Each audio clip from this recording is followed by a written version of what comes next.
Hello, hello. How are you all doing? Welcome back to the Stone Crow Virtual Pub. We are live on YouTube with none other. Is David this way? Yeah, he's this way. There we go, straight away. David from Moongazer, the Norfolk Brewhouse. How are you doing, David? You okay? Yeah, I'm really well. Thank you, Simon. Thanks for having us on. Very nice of you. Brilliant, brilliant. Absolutely. Well, it's my pleasure. I've been drinking your beer for years, courtesy of the lovely Beers of Europe. And I'm sure a lot of the people who are watching tonight have bought the beers for the drink along. This should be a really, really good evening. So, David, before we get into all of the questions and we start off, I'm parched. Should we have a beer? Kick off with a lager. Yeah, let's kick off with a lager. This is called Stumble Stag, Norfolk Lager. Cool.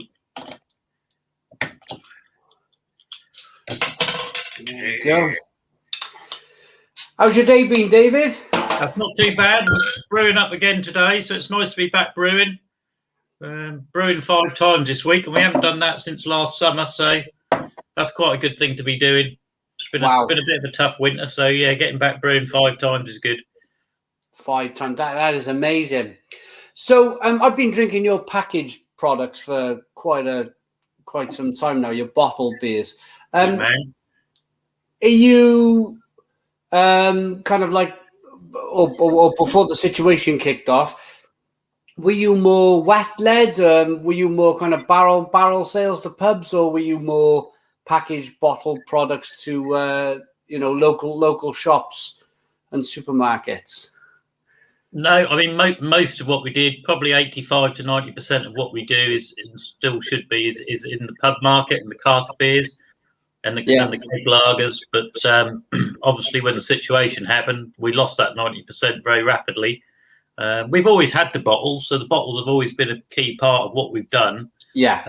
But it's just been quite a small part. So obviously became a lot bigger this year as soon as the pubs were shut. So we were very grateful that we had the bottles and the packaged product, because I know some mates of mine that are brewers hadn't had it because they'd always just done cask. Yeah, and they just did sod all for 6 months. They just had to sit and twiddle the thumbs, which was heartbreaking. So yeah, really glad that we did have the bottles. It kind of gives you a presence, doesn't it, outside of your local area? Like I'm over here on the other coast to you, and here's me, drinking your lager. I've got Mark Drury with a quick question straight in, or as a comment. Hi, Simon. Love Moongazer. Get them in my East of England co-op in Harleston, is it? In South Norfolk? Harleston, yeah. No, good man, Mark. Thank you for that.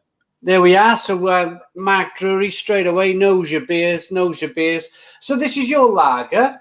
ABV, let's have a quick look. It is 5% ABV. Yeah. This looks rather nice. It's looking good in yours, yeah. I'm been a bit more pacing myself than you, but yeah, you go for it. I just poured it. I poured it out for the viewers to see. Honest. 1 to 2 finger whitehead, good levels of carbonation. I'm absolutely parched today. Oh, lovely and crisp. Lovely. In the aroma, anyway, lovely and crisp and zesty and lemony.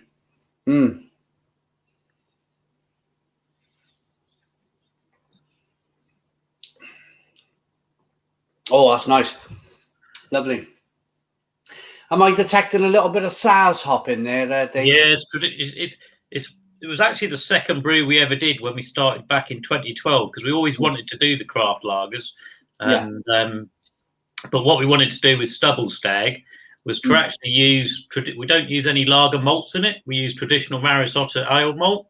Yeah. And we use all traditional hops. So it's Saaz, Hersbrucker, and Bobek, so lots of good Eastern European hops in it, but with a good old Norfolk ale malt. So it's kind of a hybrid between an ale and a malt, but obviously uses a lager yeast and is lagered for several weeks before we bottled it. So gives you that kind of crossover lager. So it's kind of liked by ale people as well in the warm summer months. And we're really pleased with it. So it's lovely. A few awards as well. I imagine so. Is it the SEBA Awards, this one? Yeah, no, it's won a couple of SEBA regional golds and stuff over its time. Yeah. So it's baby brother, one of the other lagers we do called Dew Hopper, which is similar but 4%. That's won a couple of national awards in the SEBA Awards. So Stubble Stout's got to catch up a little bit, but yeah, I like it. I just think it's a good, robust, solid lager, plenty of hops in it. So plenty of flavour, but still true to the style. Yeah. Oh, I'm just trying to sort out my. There we are. That's a bit better. Just sorting out my webcam. It's a new webcam, so I've got a couple of people saying not so good camera quality, but we'll get there with a webcam. We'll get there. We got over 100 people tuned in tonight so far after only 2 minutes, which is absolutely terrific. David, so what was your idea behind? So did you say you started brewing in 2012? 2012, yeah, first brew. February 2012. So it's been just over 9 years. So yeah. And was that just a general love of beer that you decided to do what you were? General love of beer combined with a midlife crisis. I'd spent most of my life working in kind of marketing of pubs and brewers anyway. Right. And, I'd spent most of my life driving around breweries and thinking these guys are having a lot more fun than I am. So I'm going to join their side of the fence. And rather than writing about them and marketing them, I want to brew some beer. So I dabbled in homebrew. So I'd had that kind of background. Yeah. And took the leap and, just did it. I mean, Rachel, my missus who started it with me, she wanted a conservatory and I wanted a brewery. And so far I won. So, yeah, I just got to make enough money to buy her a conservatory now. Fantastic. So your journey, was it straight into an industrial unit or did you find something to do garage brew first? Or we're based in a converted 16th century barn. Wow. So we're in North Norfolk, so hence the hares and everything, because we're in a very rural part of the county and country, and Norfolk's famed for its hares. The hares are pretty iconic in Norfolk. So we wanted something that could reflect that. So took on a lease on a barn. Other advantages, we get our own borehole water there, so all the beers are very distinctive. I get quite frustrated with brewers who always talk about the ingredients being yeast and hops and barley, but water's one of the most important ingredients, if not the most important ingredient of any beer. So that was important. And we got the barn is over a chalk. We've got a chalk aquifer on it, so the water's very, very good, very excellent for brewing without adding too much additions to them. So brilliant. It's a nice spot. I talk about the water quality quite a lot in my beer reviews because I can often taste it. And here we are. Let's highlight the comment. Here we are. Let's show this one. Here's a view up. There they are. Hey. Hello, how are we doing? Amanda, Matthew, cheers. I'm having a nice Stubble Stag lager. But I always talk about the water because this new style, this New England IPA that a lot of brewers are brewing now in the UK. Yeah. You can't just use any old water with that. You've got to make it like really soft. You've got to really soften the water to get it kind of like really like that. The hops, everything's juicy and lovely. And I interviewed a brewer, Anarchy Brew Co. on the Stone Crow back last summer, and he was saying the same thing. How important it is that you get your water right. You get your water right before you even talk about the hops and the malt, and it's so important. But I totally agree. And one of the advantages of having a borehole as opposed to mains water is the water that we're using has taken hundreds and hundreds of years to get down to the aquifer. So it's going to be the same every day that we brew. So we're not having to look at it. We do test it. We do analyse it. But it's not changing every day. Whereas if we're in the Anglian water catchment area, one day the water could come from 5 miles away, the next day it could come from Nottingham, the next day it could come from Cambridge, and you'd be constantly looking to change your water to get that consistency. So borehole gives you that good solid consistency. So Mind you, the bad thing of it was when we first started brewing in 2012 that 2 weeks in, our borehole actually collapsed. It got a fissure in it. So we just got started. We got pubs phoning up saying, "We love your beer. Can we have some more?" We were going, "No, we haven't got any water." So we had to wait 2 weeks and drill down another. We're down up to about 190 feet now. So, but yeah, really consistent, really important to the beer. And I always say to people who come on brewery tours or things that if we took our recipe, if we took all the same ingredients and we popped down to another great Norfolk brewer or Suffolk brewer, it would not taste the same. So the water is key. Absolutely key. I've got a super chat from Alan Mead. Just want to stop for a moment and say thank you very much, Alan Mead, for the €2.29 super chat. Thank you very much.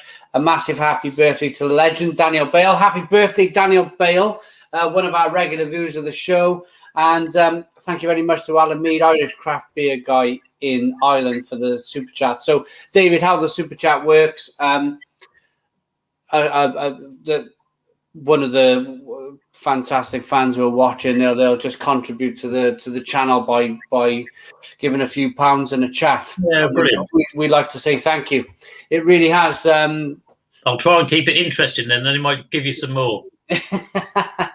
It's a funny one because as you were, we were talking about this before we come on air. Really, when the situation hit, I was kind of thinking, right, this is it for us. Yeah. All the brewers are going to pack in. There's going to be no beer. So I went out and bought a ton of beer after we did a live stream, and we had an incredible amount of super chats just from support. And we just carried on, kind of invested in the channel, and that's what's really got us through this, to this point in time. But David, just to fast forward, while we're on the subject, what's your story been of the situation? The last what has it been? 14 months. How's it been for you? Yeah, I mean, a bit of a roller coaster, as you can imagine. I distinctly remember on the 23rd of March. Last year, 2020, on it, I'm losing sight of the years now. It's all become a blur. Yeah. I literally, all the staff were furloughed. I stood in the brewery. Everything was turned off, and it was just such a sad thing. We had all those vessels there full of beer, and we just didn't know what was going to happen. We had no idea. We'd been gearing up because we're quite seasonal where we are. Yeah. So we were gearing up for April and Easter and the tourist season. Yeah. So we just had tanks full of beer, and I literally just turned everything off and thought, well, who knows what tomorrow's going to bring. But a few days later, I needn't have worried because, like I say, we were very lucky that we had the packaged products. And, genuinely, it was Beers of Europe with the first phone call that we got. And that was just Matthew going, "Have you got any beer? We need beer." And it was really nice that we were just able to do something and get out there and just feel that we still, our turnover just plummeted. Don't get me wrong. We didn't, I know lots of brewers in the supermarkets and that saw their turnover rocket. Ours plummeted, but it was just so nice just to keep going and just to have a purpose. And I think it was only about 3 weeks, and then we started brewing again. So to keep up with bottle demand. So that was nice. But we, instead of brewing, 5 times a week, we were just brewing once or twice a week to keep it going. So in answer to Mark's question, definitely bottle consumption did go up during the lockdown, and it was quite interesting as well because we do it. We've not got it today, but we do a 5% IPA, and it was definitely the stronger beers that you saw the biggest uptake in, and that's kind of carried forward through to the pubs. We're in quite a rural area in Norfolk, and so selling 5% beers outside of the city of Norwich is quite hard because people are always driving to the pub and doing stuff. So there tends to be this unwritten rule that everything you do is about 4%. But since lockdown in last summer, it's the 5% are just flying out. So I think everyone's just, So no, we're really happy to keep it going. But tough year. Know lots of brewers that have suffered really, really badly. But we're a resilient bunch, and I think it's because you got something that you're passionate about, that you keep going. You know, you've got that heart to say, okay, we'll keep going. And we were doing really well last summer. So we had a great summer, bizarrely. And then when, you know, the change came again in November and December, that was a totally different situation completely. In January, February, March, you know, it was really tough for just about every brewer I know. Said, no, this is a different situation last year. So, but hey, we're here, we're smiling, we got through it. Absolutely. I'm going to say a massive thank you to Beers Vera for the £3 super chat. Saying we love Moongazer Ale. Thank you very much. And another one on the webcam. Some people saying it's better quality than the previous one. We will get there with the webcam. We will get there. We just need to sort the settings out. That's where over to Dan Rose. We will sort it out. But just to follow on from that, do you think that people's drinking habits have now changed for the long run in terms of, I mean, I don't know if it's the same down where you are, David, but there's a lot of people building pub sheds and, you know, ordering bottles online, and you know that sort of. Do you think there will be a fundamental shift towards packaged products? Where, I mean, it's probably the same where you are up here in Wales. You'd always have one of your friends who said, "I just can't drink at home. I drink in the pub. I just can't drink at home." Now they're having to drink at home. Maybe things have changed a little bit. How do you see it? I think there's two strands to it, actually. I think you do get that. Quite interestingly, during the situation, we obviously took to bagging boxes, and we're sending quite a few bagging boxes to people at home, the pub at home sort of thing. Yeah. And we got a few around the brewery which became sort of regulars to us. And we thought, well, as soon as the pubs reopen and stuff, they'll wander off and we won't see them again and such like. And, you know, happy for their business and everything, don't get me wrong. But a lot of them have stuck with us and they just don't fancy going to the pub again. But the flip side of that is there's those that have so missed the pub that they go in. And what I'm quite liking and hearing from the pub landlords is they get, you know, we'd got to a situation where, you know, pubs were predominantly very, especially around our neck of the woods, they're very Thursday, Friday, Saturday orientated.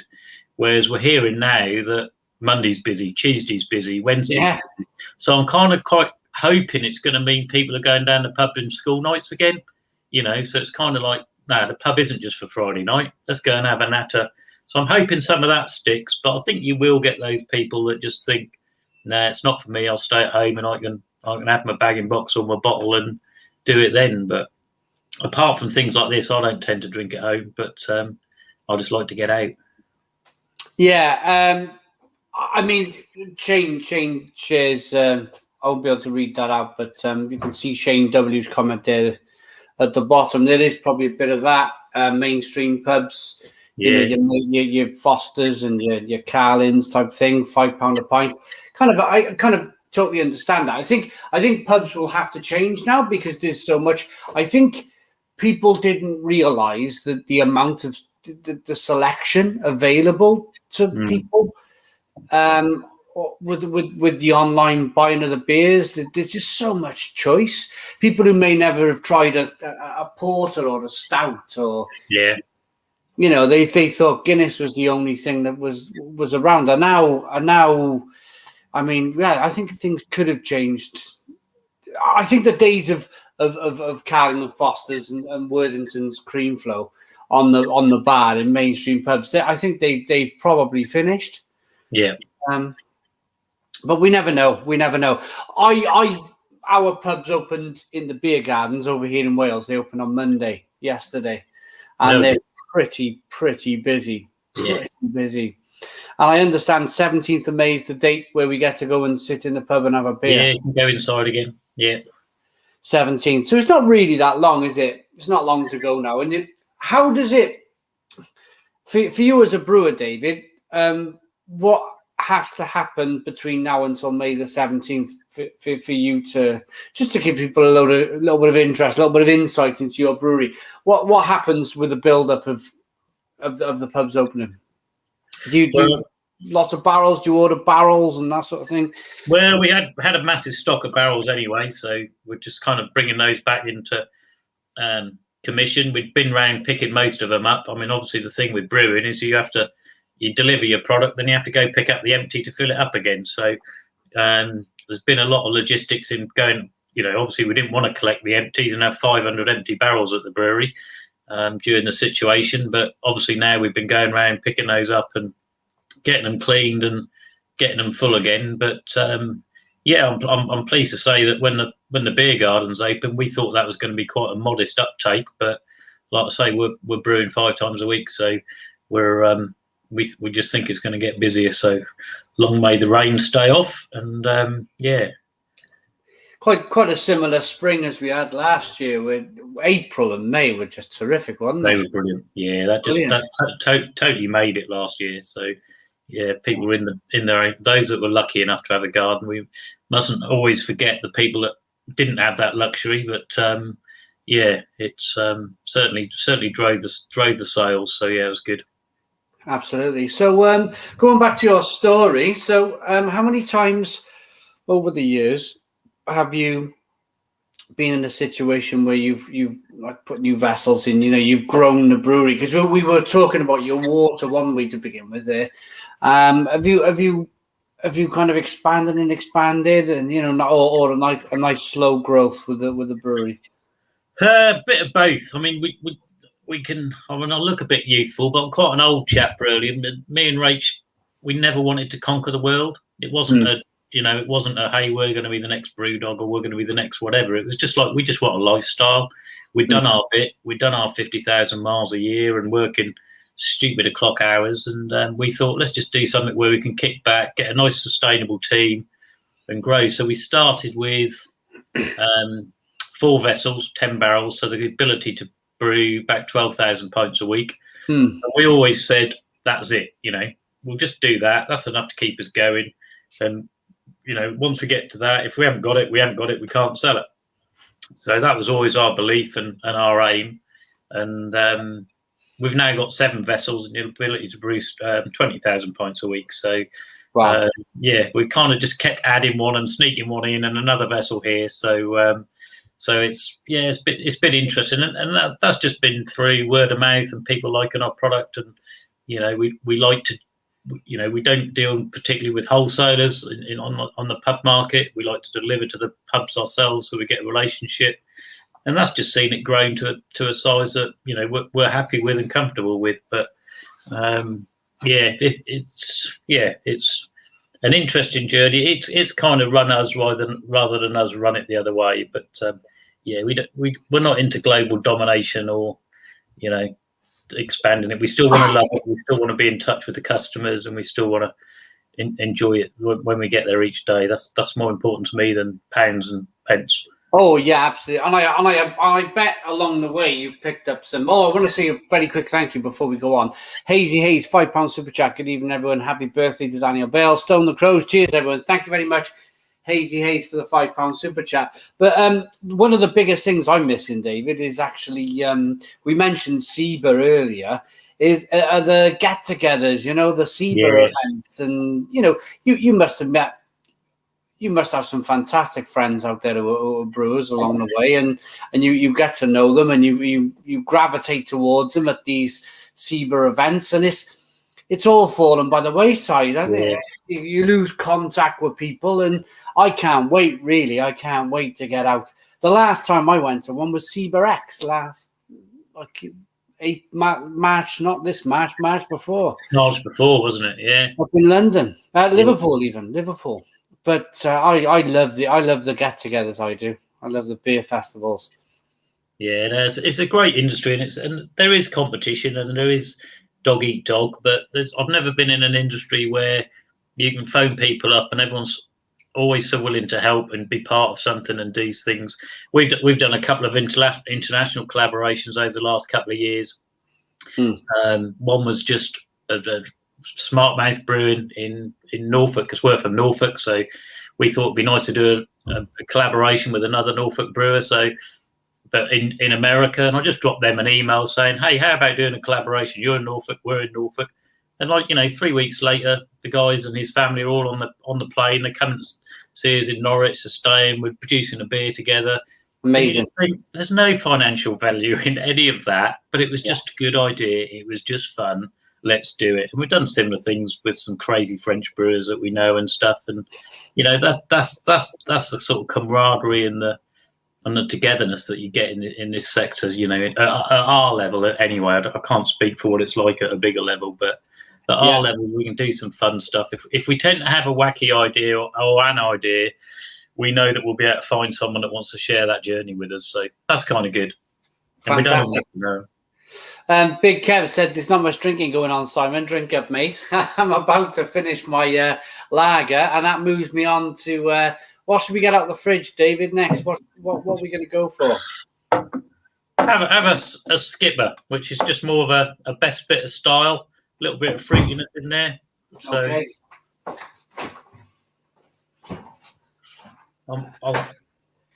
I got it. Your Norfolk ale, there we are. Yeah. So it is green. The webcam's terrible. It is a green label. Well, I can get one in there. Oh, here you go. There you go. That's better. Bit of a glare. Yeah. Right. Obviously, Calvin first. How are we doing, Calvin? You okay, mate? Maybe I'll pour half of this one because we got quite a few bottles to go through, haven't we? Yeah. Rounding off with an 8.8 at the end. Oh, yeah. That's your new beer. I think we'll keep that as a bit of a surprise for people.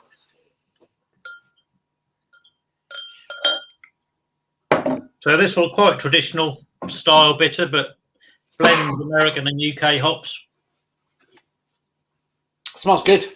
Really good. Really kind of nice and biscuity and spicy. A little bit of spice in there. Spicy hops.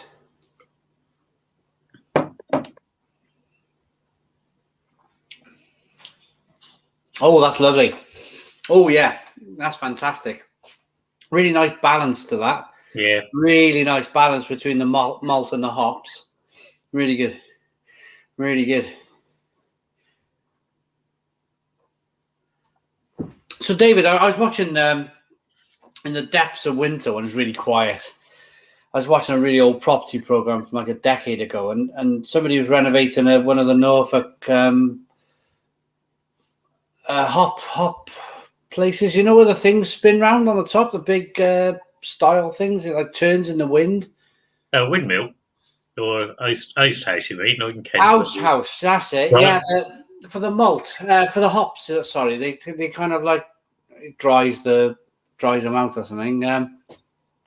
Is that where that's what I imagine your brewery to be? One of those things where they kind of like turn in the wind. Yeah, just quite a long flint. I should have bought you some photos and stuff, but you can see it. If people want to pop to the website, they can see images there. But yeah, it's just a single story flint. Norfolk's lots of the buildings in Norfolk are built of brick and flint, so it's just an old 16th century brick and flint barn that we sort of gutted inside, and so it's ultra modern in the inside and looks like a 400-year-old building on the outside. So everyone usually that walks in is expecting quite a crumbly little spit and sawdust brewery, and they're kind of like, "Whoa, this is a bit serious." So right. Yeah, it's nicely specced out. Oh, fantastic! Do you have an area for people to drink, or is it just we don't. We wish we had a done, but in fairness, even going back 10 years or so, the whole tap room thing hadn't really caught on. No. So it wasn't as big. I mean, it's massive now, but it wasn't something that we kind of had on our radar. So we just took it, and where we are, I mean, planning wise and stuff, we wouldn't be able to do it. But like I say, that didn't really bother us at the time. But boy, I wish I could have one now. And again, the breweries that have got the tap rooms have done really well during the situation. But we're happy enough supporting the pubs. The pubs are our big driver, and so we're quite happy with that. And I think we've probably got, although we're very rural, we've probably got 12, at least a dozen pubs within 10 minutes of us. So free houses, and really good free houses. So I wouldn't want to do anything that took the business away from them yet. So it's not our bag. But one day, you never say never. Well, we may be drinking together one day on the That'd be set. Yeah, we might be down at Beers of Europe's tap room. Are they far from you, David? Beers of Europe? They're about just 25 minutes. Oh, right, okay. Yeah, or 15 minutes if they're really desperate for beer. I can put my foot down and get there even quicker. But yeah, no, and obviously they're building their fab new tap room at the minute, which if people haven't checked it out, check it out, because that's going to be a really, imagine having a tap room with about 6,000 beers available to you. So wow, that's a serious tap room. So that is going to be a serious tap room. We're going to be going down for that. Once they're open, we're going to go down and we're going to do an event. I think we're going to do, if I'm allowed to talk about it, a live Stone the Crows down at Beers of Europe. So we'll be doing a similar thing with a live audience and chatting to a few brewers and maybe yourself if you're there and the owners, and there should be a good, interesting experience. Because one thing I'm a big fan of, I don't know if you're the same, is all of the wonderful German and Belgian beer that they got in stock. Yeah, no, it is massively into that. And what amazes me, is that if you say to them, "Oh, I fancy this style or this particular thing," and you've got all these corridors of lines and lines of beer everywhere, and they just think, "Oh, there's I know the one for you," and they walk you down and go, "Here, have this one." So it's just like this encyclopedic knowledge of beers and styles, and I quite like using it if I'm thinking of a beer to brew or create or to get half a dozen of beers from there, and then just match the styles, because you're able to get beers that you can't really find anywhere else, so you can just have a different take on what other people are doing rather than the general mainstream ones. So yeah, no, it's good fun. Oh, it's a nice comment here from Phil. He's saying, "I love your sleek, modern, well-produced website. I'm in Norfolk and we'll be making an order soon. Many thanks for this review." There we are. This is pardon me. This is live on YouTube. But how are you finding it, David? Have you done many of this sort of thing over? No, we've done some Zoom tastings. We had a few people approach us and get some Zoom tastings together, and we work quite closely with the Black Shot Distillery, which is a gin maker and rum maker down the road from us. So we've done a few tastings with them, and the really nice thing during the situation is you don't realise how much you miss, bit like you said earlier, just talking bollocks about beer and just talking nonsense about beer. And it's a big part of what we do, and a part of what we want to do is sharing what we do. And to not be able to have that was quite hard. So when we suddenly started doing Zoom things and tastings and those sort of things took off, it was just really refreshing to go, "Hey, I'm talking about beer again. I'm talking about us again." And it was just quite nice. So so we've done a few, and we got a couple more in the pipeline still. So again, coming back to your point about pubs and will things change, I thought the Zoom things and the tastings would drop off quite a bit, but we're still getting inquiries from people saying, "Oh, there's 25 of us. Will you do a virtual tasting and stuff?" And yeah, that's quite interesting that's kept going. But yeah, that's pretty cool. So how have you organised it? Is it a case that they give you a few quid, you send the beers to them and then you do the tasting?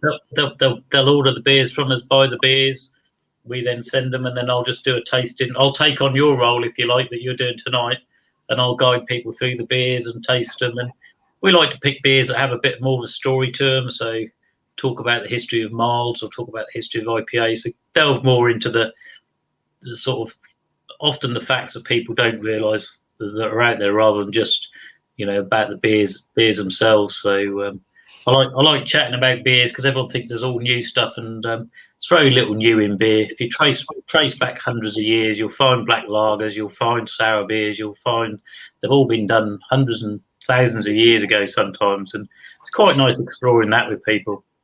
Do you know, I'm not sure if you know this one, but it rings true with what you're saying about beers being around forever type of thing. Do you know the New England ale yeast that everybody's kind of using at the moment with these New England beers, the Vermont yeast they call it? Yeah. Apparently, it traces back to it's a J.W. Lee's yeast. Apparently, yeah. So I mean, it kind of like made its way over to America. This J.W. Lee's yeast, and then it's like just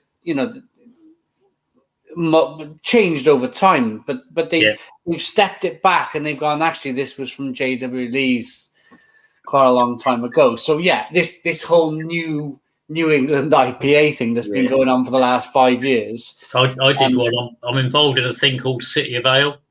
Yeah. Which is, don't know if you heard of it, but it's a festival. It's a beer festival that happens in Norwich every May, although this year it's happening in September. But it's a beer festival in the pubs, so it's not in a venue. So it's all about exploring the pubs and such like. And each year I try to do something new and quirky for that. And the year before the situation, I brewed this beer. It was 80% oats, the rest was wheat, no barley in it at all. Loads of orange peel, loads of coriander, loads of lemon peel. That was hazy as you like, really hard to brew. Yeah. Very sour, really crisp, really refreshing night. And everyone was like, oh, amazing style, amazing this. What style is that? And it's like, well, that's a Hoppen beer from Dutch in the year 1600s. Wow. So it's like, that there ain't nothing new in beer. So new ways of doing it. But, yeah, when you were saying then about being really hazy, and then you were talking about peels, I was like, oh, that's a different way of doing it. But you were on about a different style of beer entirely, which is really cool. Yeah, amazing. Traditionally, any guess can be. I'm trying to find a few comments we can. Oh, that's Steve Harris. There will be fewer chain pubs. Let's highlight this one. There'll be fewer chain pubs in decades to come.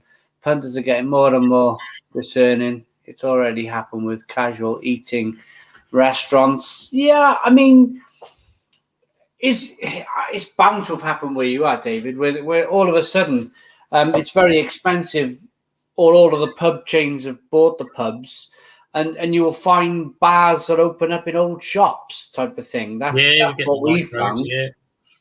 And they're great. We got a couple. We got one in Norfolk called Hop In, which is in North Walsham. And what I like about him is you're forced to talk to each other.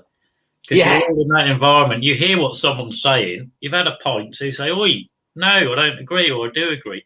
And it's what pubs used to be. They were just like these gathering places to all chew the cud, and, as we say in Norfolk, and have a natter. So I think there's definitely, and we went a couple of years ago, went on holiday to Kent, and that's we only drank in those places. We didn't go in a pub. There were so many little micro pubs about that we just picked those out everywhere we went, and they were great. Oh, it's brilliant, isn't it? Absolutely brilliant. And some of you must be the same where you are. Some, like, you've got Cardiff, Swansea, and then west past that, they're all small towns. We got a place here called Tenby where everybody goes on holiday to. Have you heard of Tenby? Yeah. Everybody holidays in Tenby. It's a beautiful old Norman French settlement, which just Welsh now kind of like run. It's not French anymore. And you wonder. I worked for a brewery in a sales job for a few months, and he would say to me, "Don't go to Tenby. There's no point. There's no point going to Tenby. It's all locked down." I mean, it was. Again, your chain places where there's Carling and Foster's and maybe some Tribute or something like that. And Doombar come from nowhere, didn't it? Doombar. Yeah. And you just couldn't. There was no point. It was all locked down. So what happened, which I didn't foresee, was there was two brewing companies opened. One called Tenby Brewing Company and one called Tenby Harbour Brewery. And they opened, they just basically took on a derelict shop and went, right, okay, if we're going to be locked out, we're going to set up and brew our own beer in this place and sell it from this place. And they're doing fantastically well. They're doing wonderfully well. But I never, it's a great idea. And it was always going to happen. The more the buyouts started to happen. It's happened I can foresee it happening in chocolate anytime soon. Yeah. Or, it's either Nestle or Mars or the other one. What's the other one? Cadbury's. But I can imagine now, little chocolate companies not able to kind of like sell their chocolate, so they start springing up all over the place, that sort of thing. Yeah. But yeah, no, interesting times. So it will change. But unfortunately, money speaks. So I think the chains will always have their place. They will always dominate. But I think the discerning market will move on and move away. Yeah. And I suppose the other thing with that is they started buying out breweries, didn't they? That sort of thing started. But have you noticed it's stopped now? The Magic Rock being bought out, and some of the other breweries being Goose Island and some of the other ones they were being bought out. I think there was just so many. They thought maybe, right, okay, we'll buy a few and control that segment of the market.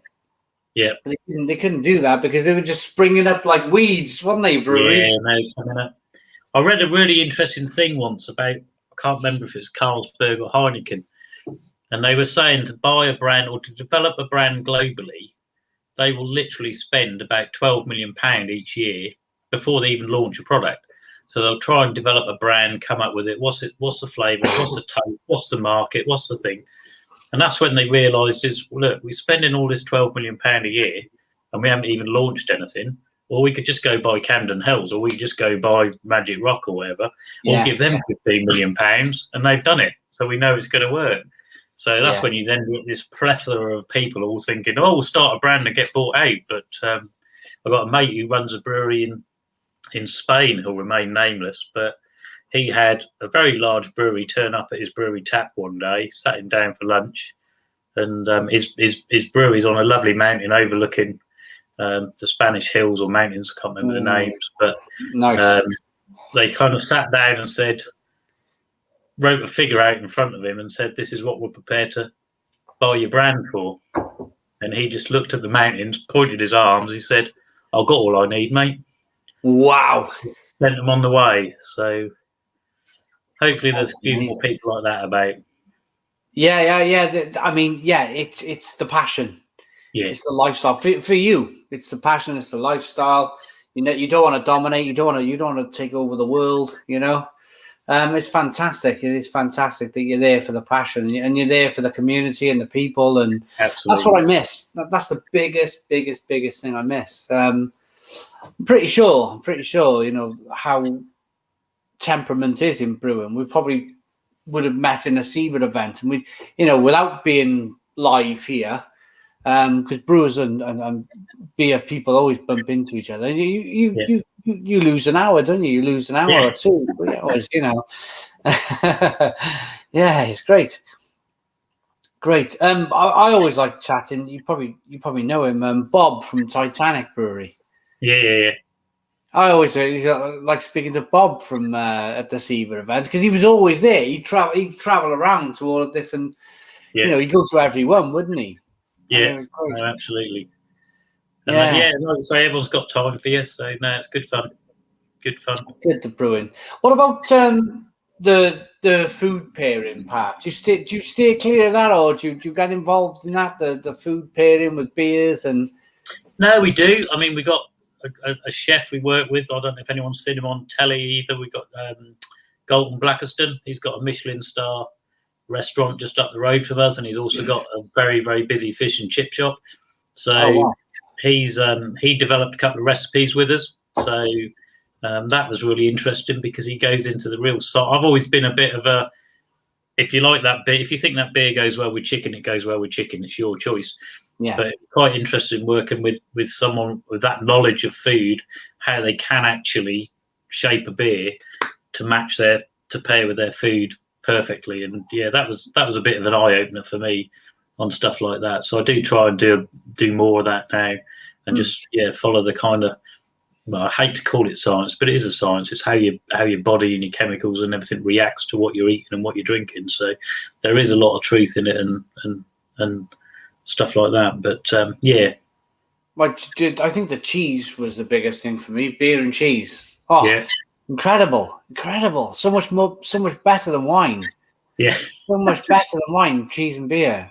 Just some of the, and they're describing some of the flavors you're getting, and you're like, wow, didn't really get that until you mentioned it. Until you mention it, yeah. I did a tasting once of Melissa Cole, who's an excellent beer and wine writer and foodie. I did had an evening with her once, and we came to the cheese course, and she said, we're not having any port, and she got 6 different malt whiskies. We had a different malt whiskey with each cheese, and again, it's just stunning when you start doing stuff like that. But trying different things, different things. I got one. Maybe you know these guys. Silver Gardens Brewery. We had a small brewery in Belton in Norfolk who run on donations from locals to serve the locals. There we are. A little shout out to them. Well done, guys. Yeah. And there we are. Here's my friends. They've shown up. John from Lords. This is a £2 super chat from Lords Brewing Company up there in Huddersfield in the UK. Hello, everyone. How are you all? John, meet David. David, meet John. John. Yeah. Two fantastic characters, I'm sure, tonight. John will start firing questions now, left, right, and centre. He's a great guy. But John's what John's done, David, is he's very similar to yourself, where he was mostly cask to the pubs. He's doing really well, loads of growth. And then the situation happened, and he kind of like had to think, right, what do we do now? And he's actually put a lot of focus and emphasis on YouTube. It's the reason why we're kind of really, really friendly, because we help each other out a lot. I talk to him about brewing, he talks to me about YouTube. But he sees a real benefit in the future. We were just on the phone together at 5:00 actually. He sees a lot of the brewery's future and the brewery sales through YouTube in the future, where you can make videos about the beers and do a bit of brewing and that sort of thing. And probably, I mean, something maybe you guys do have a YouTube channel? We do. We're not. I've got a bit remiss, and I'm not very active on it. So yeah, I need to do more on it. But it's finding the time. The downside, the nice thing about being a small team is you're small and close knit. The bad thing is finding time to do everything. But that's no excuse really. So I should crack on and do it more. No. Yeah. There's loads to do. But just on this very quick note, I mean, every time you buy a television these days, they're built with apps, and generally YouTube's in. So the competition between do I watch normal television and YouTube is really closing really quickly, and it's predicted that it's going to overtake. Well, it might have already done it, but maybe in the future we'll be tuning into some Moongazer live brewing or that sort of thing. Tasting events, yeah, be good. I need to do it. Definitely. Yeah. So what do we say? He's asked you how you are. He's asked you how you are, John. Doing well, thanks, John. Yeah, no, like I said earlier, glad to be back brewing. Yeah, absolutely. Just going to see what else we got. I think I'm ready to move on to my next beer. I think I'm going to do a half at a time, and we'll tuck the rest away later on, I think. That was fabulous. That was really good. Marisotto and the 4 hops. What's the 4 hops in the skipper before we move on? That's Admiral, Cascade, Amarillo, and Ernest. Cascade, one of my favourite hops. Yeah, Cascade's good. Yeah. Sorry, David, what we're going to move on to next? Do you want to go dark? Do a bit of nibbler with ruby ale, very traditional, old school. Yeah, sure.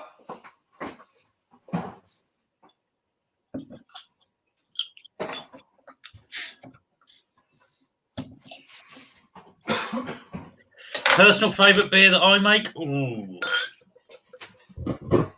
One that we're going to try later. But we did one. I haven't brewed it yet. We do my personal favourite. There's 2. Depends. If you're asking me which ones I'd most prefer drinking, we brew one called Ostara, which is a golden hoppy beer, which we do every spring. I'll tell you why all our beers are named what they are in a little while. But that's something that we brew 4.3%. It's a limited edition. It's Cadbury's cream egg. When it's gone, it's gone. You have to wait next year. But I think from a brewer's point of view, which is the beer I most enjoy doing from a skill point of view and from a complexity point of view, we do a winter porter, which has 11 different malts. It has coriander, it has orange peel, smoked wheat. And it's one of those beers that people taste it and they'll go, it's really complex. And I'll go, I can't taste that element, or I can't taste that element. Then I say to them, you can't, but if I took it out, you'd know the difference in the beer. And so I think that's one of the beers I'm most proud of, because it really works, and it took 3 attempts to get it to work properly. But that's kind of the one that I stand up to and do that. But like I say, really proud that the lagers win awards. Our Pintails won hosts of awards. So proud of most of them. But I think from a drinking point of view, I love our Ostara. And from a technical point of view, if you like, our winter porter. Crystal is our winter porter. I'm gonna leave this on. I gotta go. I'm always open and honest. David, you're in charge for a moment because I gotta go to the toilet. I'll be back now. Right, what do you say about Simon when he's gone then? I can't answer you all back, but I'll tell you why our beers are called what they're called. I don't know what you've seen, but Moongazer, for those that didn't join earlier, Moongazer, our brewery is based in Norfolk. The hares are iconic in Norfolk. So we named the brewery in Moongazer after the hares, basically, because we really like them. And we actually had the logo and everything designed 3 years before we built and commissioned the brewery. No one really knows why hares stare at the moon, but they do. But they don't know if it's the brightness. They don't know if it's magnetic. They don't know if it's gravitational. But every full moon, the hares will sit and stare at the moon. But they actually stare with their ears back. They drop their ears as if they're submissive. But that looked a bit crap on the logo. So we picked our hares' ears up, which kind of seems to work pretty well. But anyway, what you then have is all the names of the beers are then a colloquial name. So we've got the one we're trying to drink now, can't find the camera, is Nibbler. But we've got things like Nibbler, Jigfoot, Pintail, Jumper, Skipper, Stubble Stag, Dewhopper. And they're all actually come from a Middle English poem called Names of the Hare, which is back in the 1300s, 1400s. And there's 56 names of a hare in the UK then, and it was actually called a hunter's poem. And basically what the idea was, if a hunter could get the name of the hare right, the hare would surrender to him, and that would be his prize. So yeah, we haven't used all 56, not all appropriate for a hare, but we're working our way through. But yeah, if ever you see a Moongazer beer and you think that's a strange name, wonder what that means, it will basically be the name of a hare. Right. Okay. I filled in for you, Simon. Oh, thank you. Thank you, David. Thank you, David. It's been great. I've really enjoyed myself so far. I hope you're enjoying yourself. It's been lovely. It's really good. Catching up on some of the comments. So the last time we did one of these events, we interviewed the Garden Brewery in Croatia. All right, yeah. And had a few. I think we had about 8 of their beers, and they had to dash. They hadn't eaten, so they were hungry. So they left the live stream. So I got John on, and instead of pressing end broadcast up in the corner, I pressed leave studio down the bottom, and I went to bed. So John was in charge of this whole thing it was going for about an hour, but my phone was buzzing. They finally got hold of me. I woke up and I got up and turned the broadcast off. But that's the roller coaster ride comment there. Where I left it in charge. So it does get a bit. It gets fun. It's fun. That's the main thing. Is we have a good laugh, and there's no It's not like TV where remember when the snooker players used to have a drink, and the darts players used to have a drink. Yeah. And do you think it's pressure from the TV companies where they go, actually, you can't do that anymore?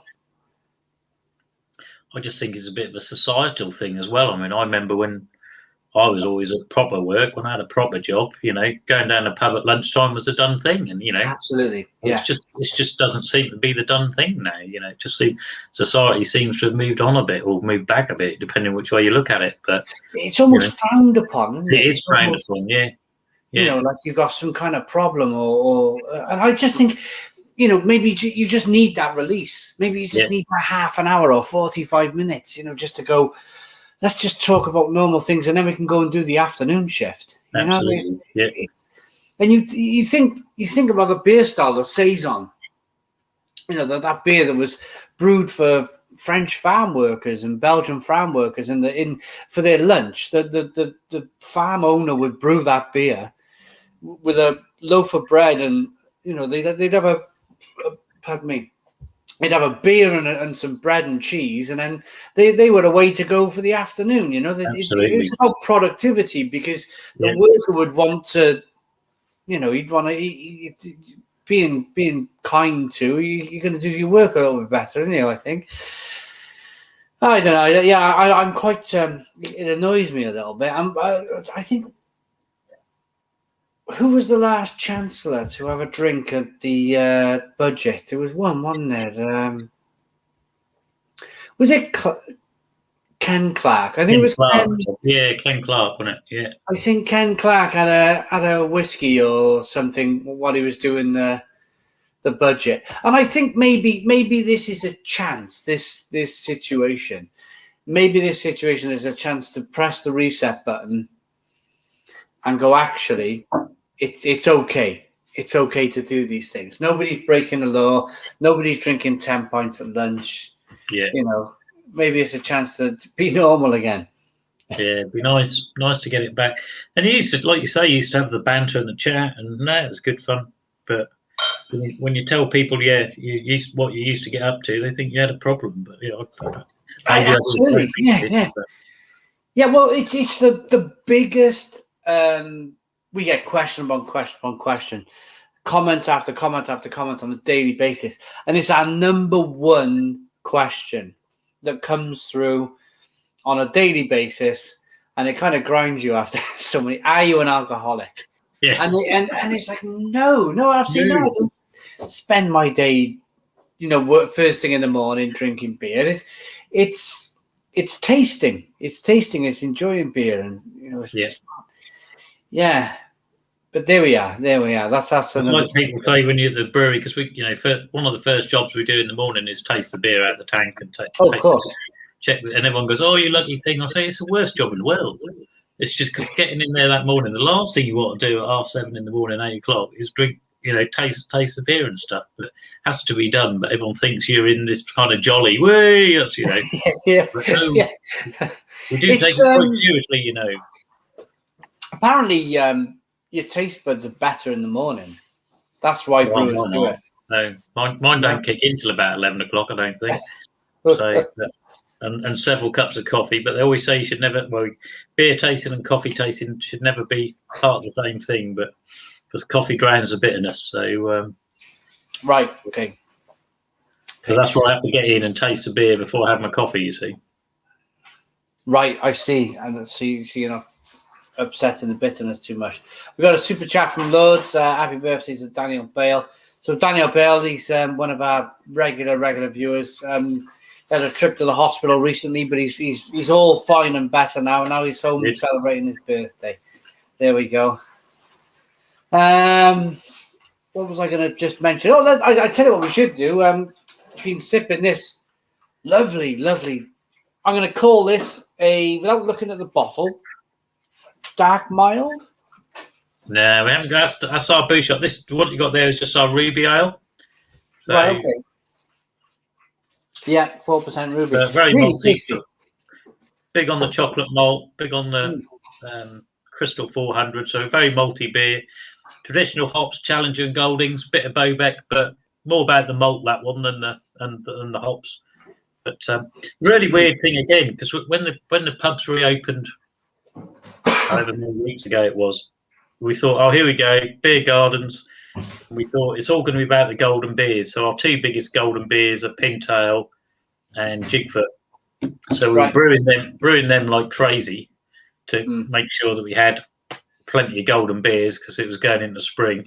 But that nibbler, it's like suddenly everyone was going, have you got any dark beers? You got any dark beers? You got any nibbler? It's like, what? So so we brewed that this week. So that's quite refreshing again, that there's still that hankering of a traditional pint rather than just get down and have a golden ale. And I think again that goes down to the fact that people being at home all the time have had the chance to experiment. Yeah, and they found that they like dark beer. I'm a massive. I much prefer to drink darker beers than I would lighter beers. But I think the trouble with that is I find them harder to session.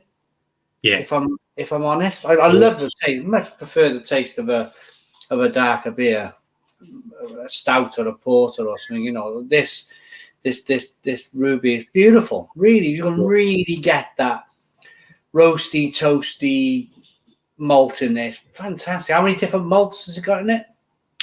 That one is just 4. So that's predominantly Maris Otter, a bit of wheat, chocolate malt, and Crystal 400. So interesting thing, if we're doing outside bars or events or tasting things, you talk about the dark beers. If ever we get ladies come up to us and say, "Oh, I don't really like bitter. What can I try?" We will actually always say to them, "Just try this mild," because it's very soft, it's very smooth, it's very complex, but there's no bitterness because we just wave the hops at it. We don't chuck many hops in it at all. It's amazing the response that they all just love it because they don't have that reaction to the bitterness on that one. So it's really, really, and wow, beautiful lacing. Beautiful lacing. Yeah, lovely beer. I think this is, if you don't mind me saying, this is my favourite so far. Oh, okay. Ooh. Lovely. Right, okay, what we got back in my...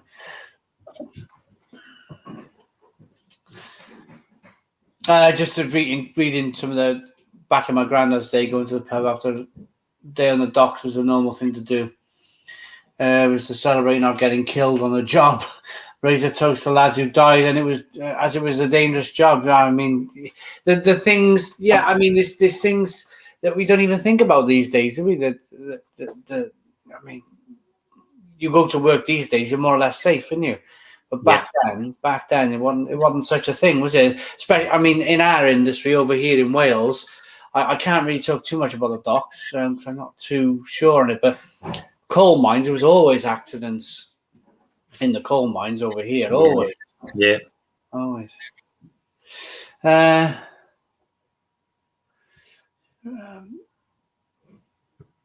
Best beer I ever tasted with King and Barnes, long since defunct, Old Ale.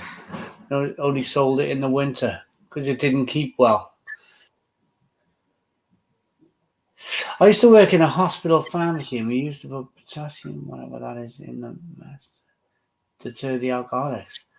Try the spoonful, swallowing the bar of an electric fire. Oh, wow, okay.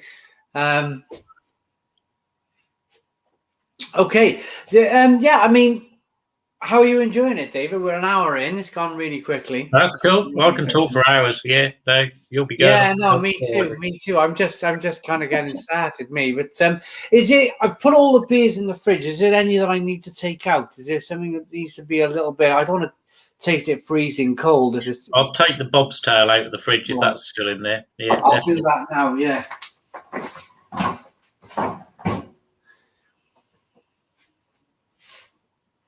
Might need to put that one in the microwave. Yeah, that looks that's a surprise, that one, but that looks absolutely fantastic.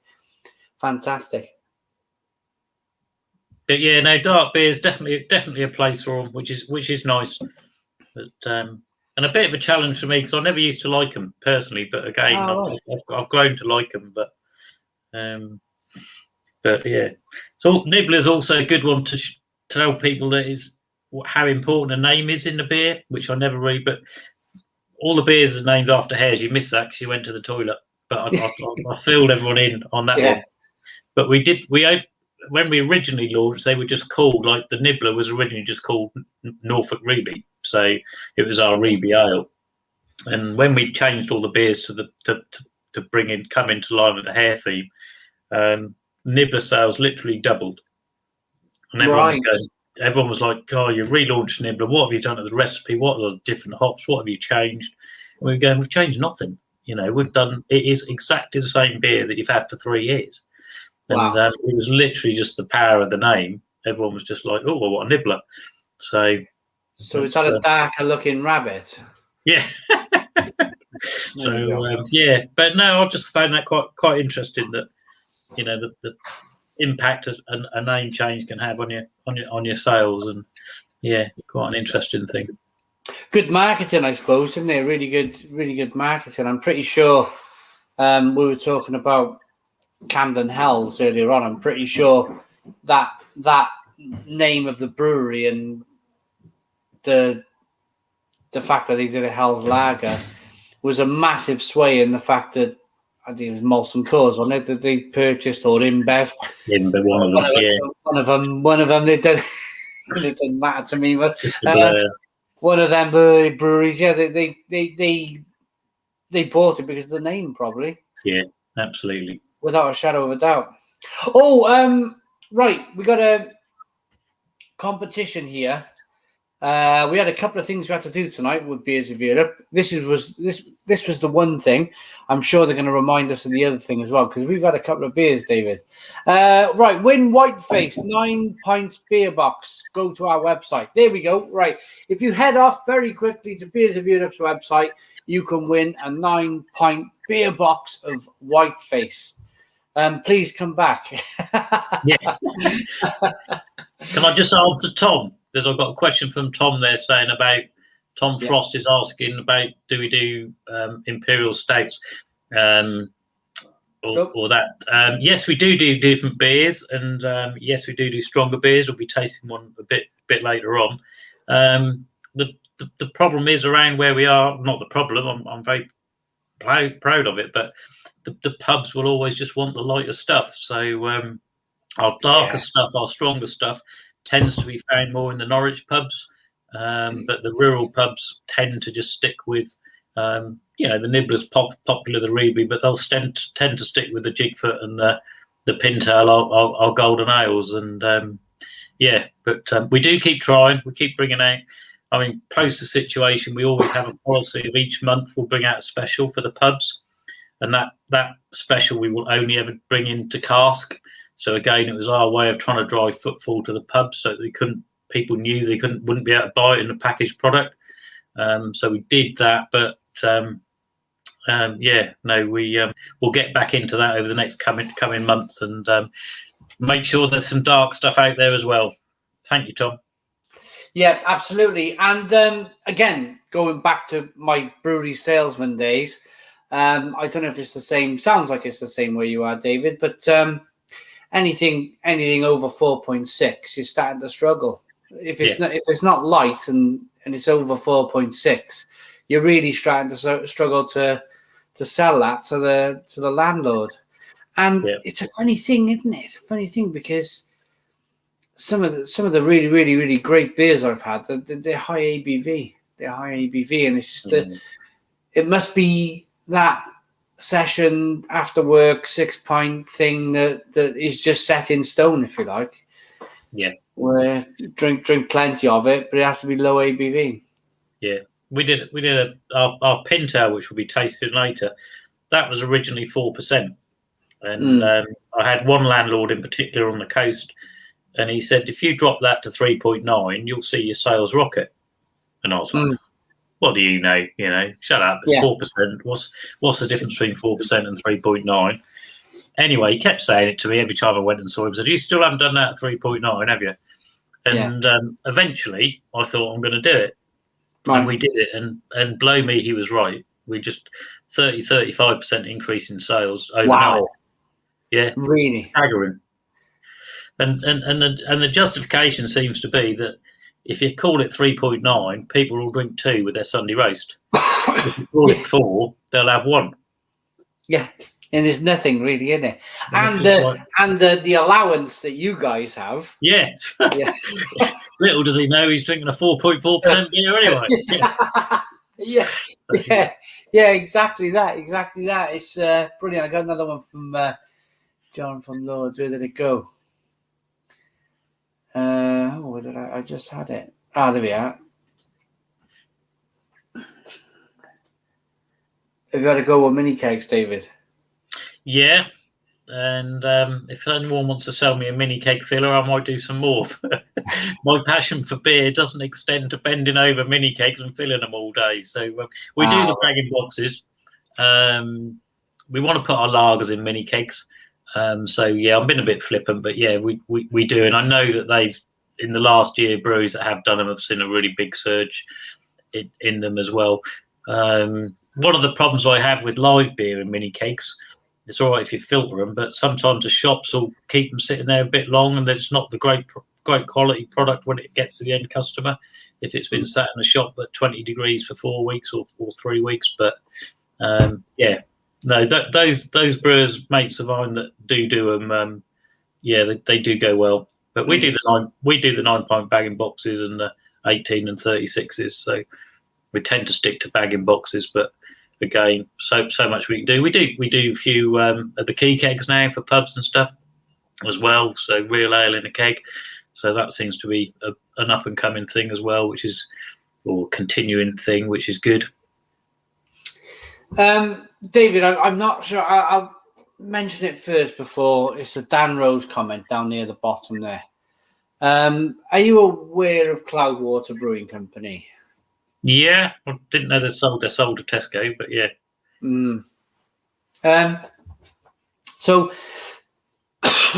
massively, the biggest conversation in the last few months in beer has been Cloudwater Brewing Company, who won the world's best brewery award. I think one of the American kind of things. They won world's best brewery just about five years ago.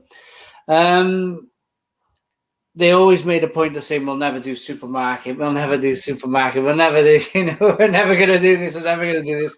Yeah. And then all of a sudden, I could see, to be honest, I could see it coming from a while back. They first, Fuller's did a Fuller's and Friends box, which they collaborated with Cloudwater, and it was sold in Waitrose. So it was a Fuller's beer, but it had the name Cloudwater on. Nobody really said too much about it.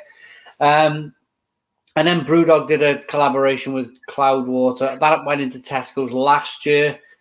Nobody really said anything, but I said in the review then, I said, believe you me, this is stepping stone stuff for Cloudwater making their way into the supermarket. And last week they brought out an IPA, a pale ale, a double dry hop pale ale, and an IPA. I think I maybe mentioned that one of them twice, but it was contract brewed at Brewdog, so it wasn't brewed in Manchester where they run the brewery, and a lot of it tasted a bit like Brewdog, and that goes back to probably the first conversation we had tonight. Pardon me, and that is water. You can't get away. It's a great thing. It's a great thing, water. But a lot of people say, "Oh, this tastes like Brewdog." They always seem to make the same type of beer these days. I put it down to their water. It's where they are now in this big brewery. They moved to Ellen, this massive factory, and they can't move the brewery anymore because it's where they've hit this kind of water, and it's the water they've got. So naturally, the beers that come out that were canned by Brewdog for Cloudwater tasted a bit Brewdoggy, and I mentioned that in my reviews.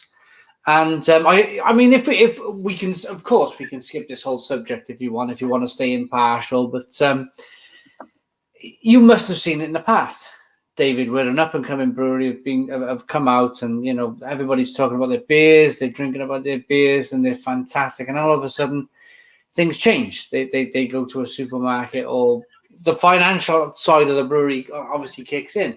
Now, being a brewery owner, you always must have one eye on the finances. But then if you're one of these brewers that says, I'm not going to do it, I'm not going to do it, I'm not going to, and all of a sudden you do, well, where do you sit with it, David? If you want to talk about it. Well, no, I'll quite happily talk about it. The genuine answer is there's no right and there's no wrong. If you want to swim with the sharks and sell your soul to the supermarkets, and that's your what you want to do with it, that's fine. But I think what I get frustrated at is when people say that it isn't, and that's not what we want to do. But there's lots of breweries that have come up from the radar, and their whole raison d'etre and their whole business plan is actually, everyone gets upset. Oh, Brewdog have sold their soul. Brewdog have done this. Brewdog's whole mission, respect to them, total respect to them. They always wanted to be where they are today. Yeah. But it was the people that were invested in it thought they were part of something smaller and something more unique and something. No, sod it. Those guys wanted to become multimillionaires and conquer the world. Fair play to them. They've done exactly what they wanted to do, but it was all the viewers and the people that invested in it that felt they were something else. So you can't blame Brewdog for that. No. But I think those that make a play as to this is what we are, we'll never do it, and then do it, is slightly different. But money talks. We're lucky that we're at a stage of life we don't need this. If I stopped brewing tomorrow, I wouldn't be comfortable, but I'll survive. I've got my house, I've got my thing. It's not our driver. And it generally isn't. If we keep growing, we'll keep growing because that's the business is good and makes it do that. But it isn't this whole domination thing. But it's very hard. But I think it is a different thing if you go with the supermarkets. I think it's very hard to justify why you can sell something in a supermarket for £1.50, but if someone comes to your tap room, you're going to charge them £6. That doesn't sit comfortably with me. If you're prepared to sell it for Tesco for £1.50, sell it to your bloke that's been supporting you for 10 years for £1.50. So drive to the bottom. But there's no right or wrong. We don't know the ins and outs of people's financials. But what I do know is it's a hard thing to do. There's plenty of brewers that have jumped into bed with oldies and such like, and they haven't come out the other side because they've gone in too early. Because you have to have a business behind you. Because it's the icing on the cake, the supermarkets. It's not going to make you rich if you just do the supermarkets, because they won't let it. That's how they make their money. If you've got a good solid business behind you, so you pick someone like, Adnam's got a lot of respect for them. They've got a good solid business. They go in the supermarkets. It's icing on the cake. It's volume. It keeps the whole thing ticking over. But they're not reliant on the supermarkets to keep their business going. Does that make sense? Other things going on, but you can't. There's. I remember when I did did training, I went up to Brew Lab in Sunderland, and years ago this was way before we started the brewery, and they sent you out to different brewers to talk to them and learn with them and do days work experience. And I won't name the brewer, but he won Champion Beer of Britain. This chap they sent me to. And back in those days, Tesco's would always take the Champion Beer of Britain and give him facings. So he got all excited and went, "Oh, brilliant! Tesco's, I've made it, I've arrived." So pissed off all his other customers because he had to switch his volume to satisfy the order for Tesco's. And the day came and he had 3 facings of bottles on the shelf, and he was really proud as punch. And he thought, "This is brilliant." And then 2 weeks later, it went to 2 facings, and then a few weeks later, it went to 1 facing because they bring in the next big thing, the next thing that happens. And then he got a phone call. He told me this, but I haven't said his name. He got a phone call, about 11 months down the line, and that was the supermarket buyer, and he said, we're triggering the buyback clause. And he went, "What buyback clause?" We said, "Well, anything that gets to 6 weeks best before, you've got to buy it back from us." But the rub was he had to buy it back at retail. Dear. So it's things may have changed. I don't know, but all I'd say is be very sure of what you're doing, if you want to play that game. So we'll just stay under the radar. Yeah. I find, well, what do they say? This whole supermarket craft beer thing is booming because of lockdown, because of the situation. There's a lot of people buying from the supermarket. And of course, they're going to enhance their lines. But a lot of comments come my way when I review supermarket beer, and that is ask the milk farmer what they think of Tesco or Asda. Yeah. And then there's your answer straight away. There's your answer straight away. It's not that they're really not there for the love of it, are they? No. And what's really sad, though, in craft beer, you've generally got something that should allow shops and retailers to hold a price. It doesn't have to be a race to the bottom. You've got something that is created with passion, something that was created with expensive ingredients, and people are prepared to pay for.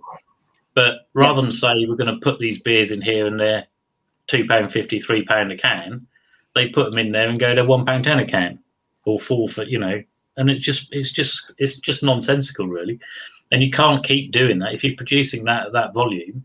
Something has to give, So something has to give. Another story I've got is again, I won't name the brewer on this one. Same as yourself. They were doing really well with the supermarket. They were doing that while they decided to invest in a canning line, a £1 million canning line.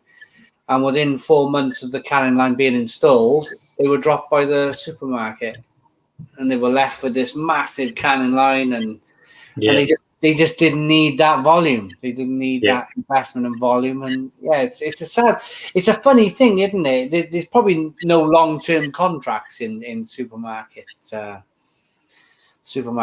But I reckon I'm thirsty, and we should move on to another beer, David. What are we going to go on to next?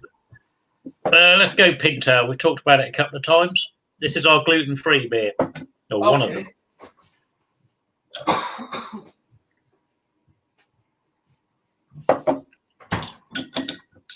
So I'm guessing this here has a great big fluffy tail. Yeah. In the wild. Another name for a hare.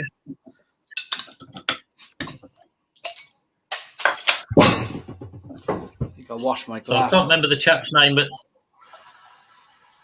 I think it was Tom again was asking what our most popular beer is. And our most popular beer is Pintail is one and Jigfoot is the other. But so our two golden beers are the most popular that we do.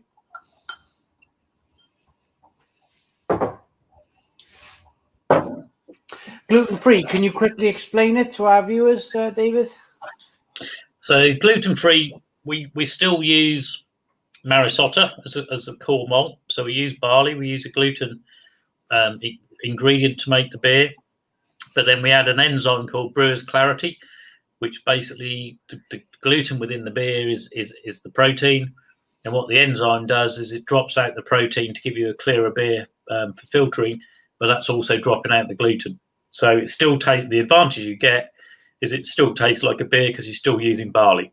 Right. Whereas some gluten-free beers will use gluten-free ingredients like sorghum to start with, and it doesn't necessarily taste like a great beer because it's not what you'd expect because it's not brewed with barley.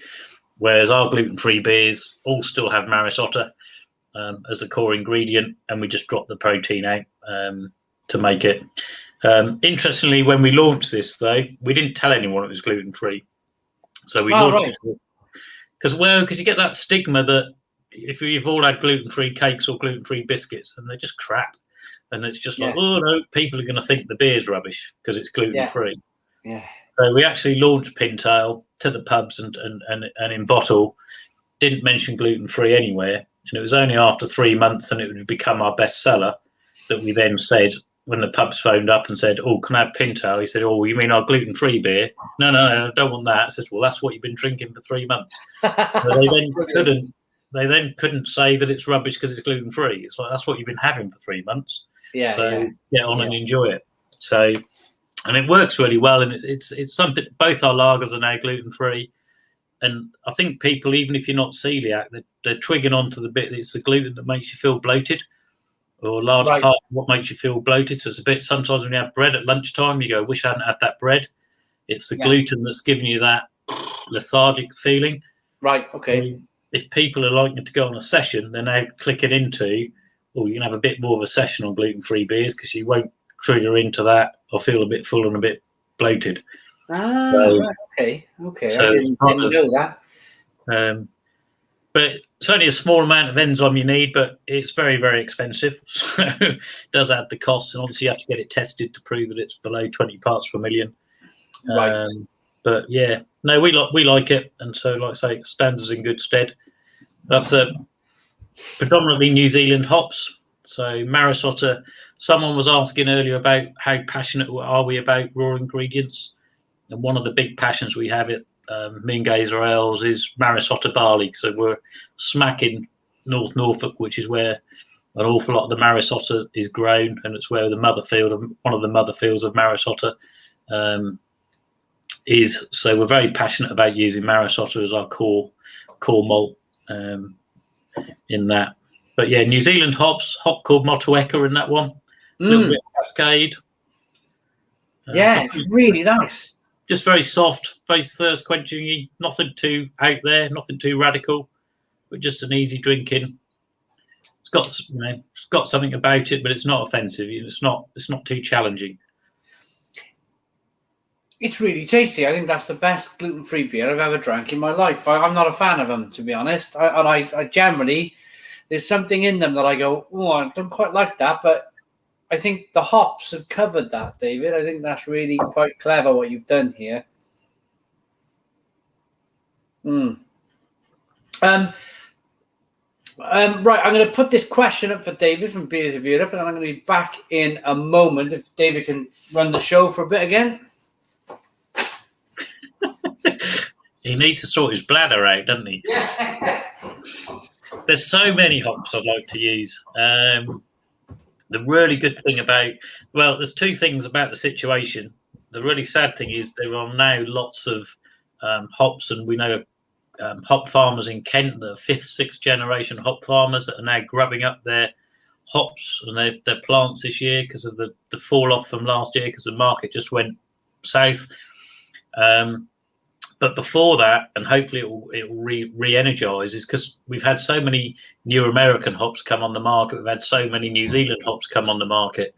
There's been a real resurgence in the UK hop growers and people like Charles Farram doing a hop development program, that they're a hop merchant, to really push the flavour of UK hops. And if I could just use UK hops, I'd love to. But you get the big flavours from the American and the New Zealand hops at the moment. But there's some great UK hops coming through, like called Ernest, which we use. There's Olicana, there's Jester, there's Godiva, with amazing tangerine flavours from Godiva hops. But it's really great that the hop industry and the hop growers in the UK have started to embrace all these this development and flavour development. And I just hope we can come out of the situation at the moment and they'll keep going, because like I say, it's takes an awful long time and a lot of money to establish a hop growing program and hop farm. And I just hope people haven't been put off by the last year and the uncertainty. So yeah, but and the other thing that you get with hops, it's just not about hops. It's also about other, like I say, we use fruit, we use orange peel, we use different flavourings to add flavours to the beers. We'll only ever use natural flavourings. I don't think it's a particularly skill of a brewer to chuck in a bottle of tangerine flavouring and say it's a tangerine beer. So I'd always like to brew to use our skill to bring out those flavours rather than adding 50 ml per litre or whatever it might be. But yeah, so many hops, not enough time, I suppose, is the answer to that. Beers of Europe. Oh, did I just hear the end of the conversation there where you're on about tangerine flavours, and so that's my biggest adjuncts. That's my biggest topic of the last year. Has been adjuncts, where you just think, come on, you could do that with raw ingredients. You really could do the same thing with raw ingredients. And my question to you, David, is the larger breweries, when they choose to do that, is it because of cost? Is some kind of ice cream concentrate cheaper than a massive sack full of hops? I think it's two things. Yes, in fairness, it is. There is a big cost element, although the flavourings aren't cheap in themselves, I have to say. But I think it's more about consistency. So if you get, I quite like the Brewdog Clockwork Tangerine. Quite a nice beer.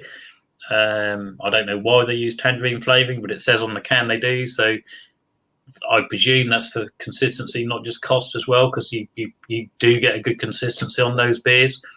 It's ease, I suppose it's easier, particularly with when you're using fruits, and we use a lot of orange peel, lemon peel.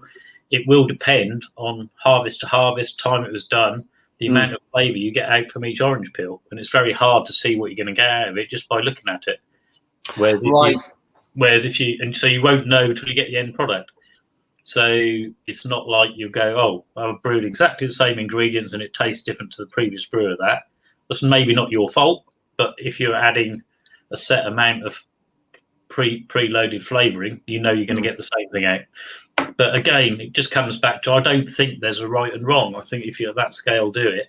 If you're at my scale, well, you're in it for the passion and to prove you can brew. So I'd rather brew with raw ingredients and see what I can make them work, Absolutely. But again, that's the luxury of being small scale and not chasing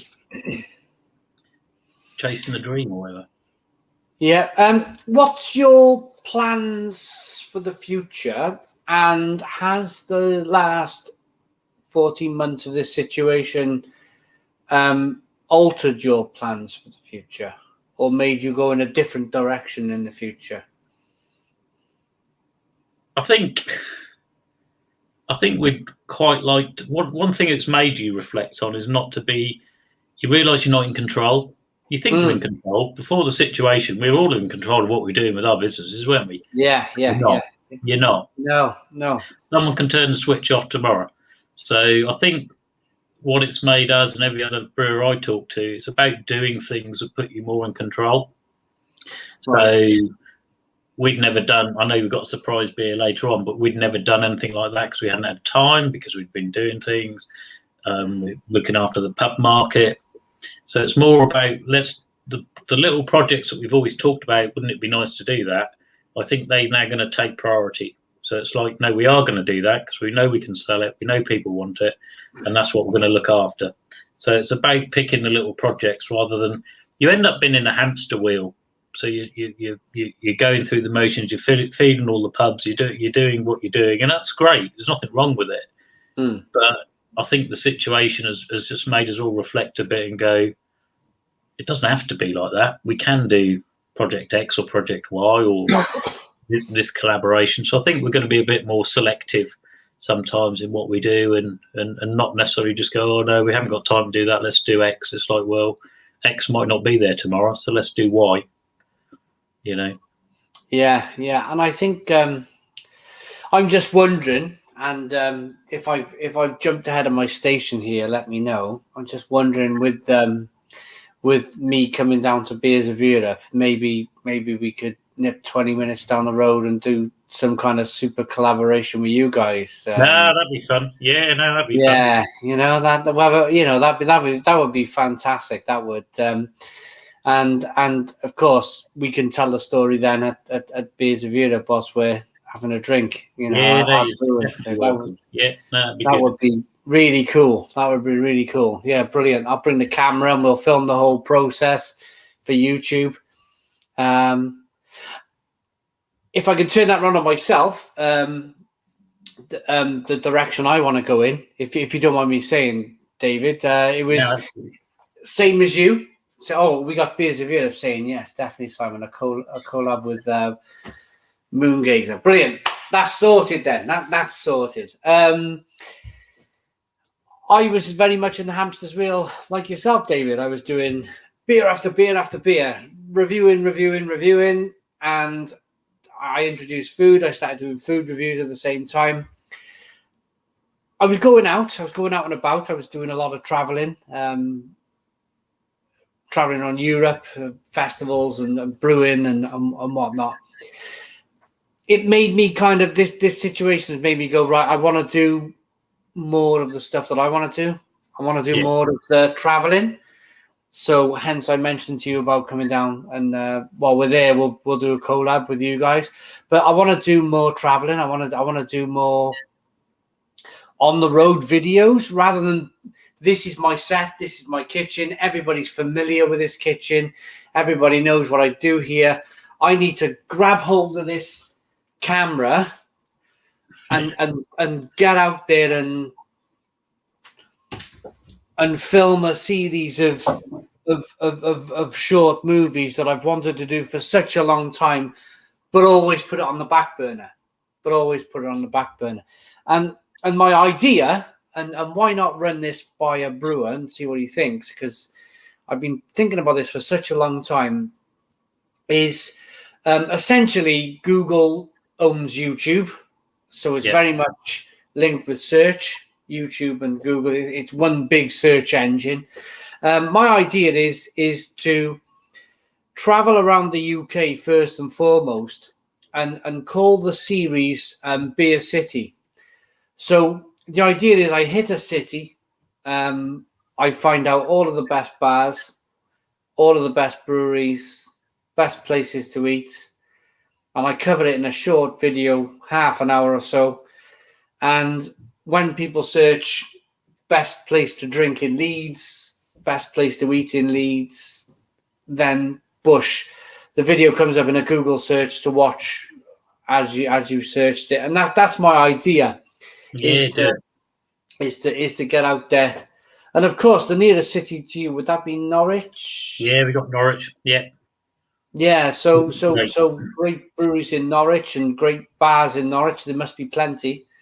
Yeah, we're really blessed in Norwich, actually. The amount of we've got the chain pubs, but we're really blessed with the amount of free houses there are in Norfolk generally, but also in Norwich particularly. So load of free houses. So all of different styles, from old school to the craft beers and such like. So really good scene going on in Norwich. No, that sounds like a great idea. Do it. Yeah, just leave this behind a bit. Just jump. Just jump, just go, just do something, You take it with you. You can create a little portable kitchen, and you can park the kitchen outside the pubs and the breweries, and then step out the kitchen into the pub. There you go. Yeah. It's a quick Simon. Someone nicks it. Someone says, "Quick, copyright your idea before someone nicks it." Says Sam K. I mean, it's something I've wanted to do for a long time. I think tonight I've chosen this moment. Tonight was the night we announce it. We spoke Friday previous about the Stone Crow, the sustainability of the Stone Crow, the virtual pub not being able to last forever, because I think people, once the pubs do open, it's going to be like the swinging 1920s all over again. It's going to be some kind of massive boom. So for me to carry on the Stone Crow on a weekly basis wouldn't make much sense. So my natural progression is going to be from live streaming twice a week to maybe hitting and doing some research on a city to hit and getting out there and doing some proper production, like short movie production on beer and breweries. Because even on television, David, I don't think anyone's ever done that, have they? No, not particularly. It's never been done. And it's such a big topic. It's such a big topic to cover. I think. And you bring in all the history as well. I mean, again, if you trace back somewhere like Norwich, it's got such a brewing history and pedigree that traces back generations. So, it will allow you to do all of that, which is good. Exactly. Growers, so go for it. Yeah, I mean, just Leeds. I was thinking Leeds is it's a bit of an easy one. It's far away, but it's a bit of an easy one because there's so much going on. I mean, standing in the car park with the former Tetley's brewery, exactly that. You're looking at the history of Leeds, you're looking at the history of the brewing, but you're standing in a car park where Tetley's once was. That was my first. It was going to be my first city. Was going to be Leeds, but yeah, exactly that. David hit the history first, kind of brewing links. Yeah. First commercial brewery. Everybody's interested in the commercial breweries, isn't they? That come and went. Norwich. What was the first commercial brewery in Norwich? I don't know that one. Bullards probably get picked up for not knowing that, but I know Bullards was a very long established. We had Lacon's over in Great Yarmouth. They came back. Yeah, they're back. Yeah, no, yeah. They've re-emerged. But Bullards was a very old, obviously the Norwich brewery, but I think they were reasonably recent. But I should name a beer more than I do. Huh? Are they still going, Bullards? No. So, Bullards, you say? Yeah. No, they're gin now. So a guy brought the name. Bullards failed. Bullards got bought out by Watney's, Mans and Watney's. So that all went. But a chap recently rebought. The family's still in Norfolk. So the chap recently bought the name back. Did do some beers, but is pretty much focusing on Bullards gin now. So they're producing gin. But yeah, no, I can't think of the oldest Norfolk brewery still going. Probably is Lacon's. Yeah, that'll come back. Okay, this was fabulous. I think we should move on to the next beer. What should I get out the fridge now, David? We've only got 2 left. So you've got Jigfoot or Bob's Tail, which is out of the fridge already. Right, here we go.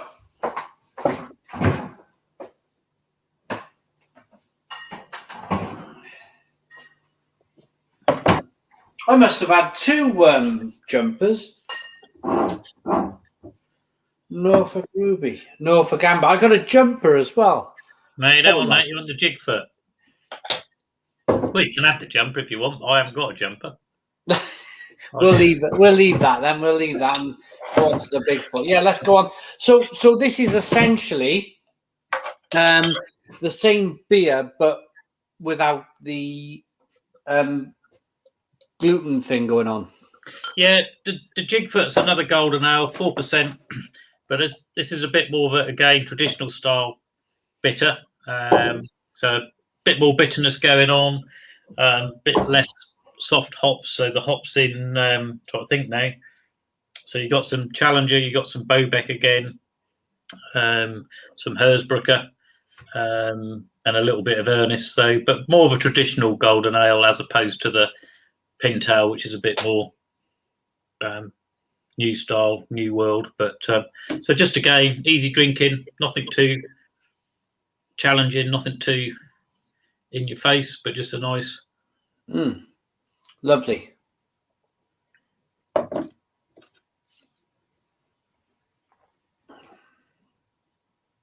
little bit more traditional, I suppose. Slightly, after drinking beers back to back, slightly sweeter. Yeah. Slightly sweeter, I'd say. But lovely. Yeah, lovely. I've had a really wonderful evening tonight, and long may it continue. Thanks, David, for joining me on this. It's been. No, you're welcome, mate. It's been really good. It's really good. Here's another one. Captain Meets Adventures. TV channels always talk wine.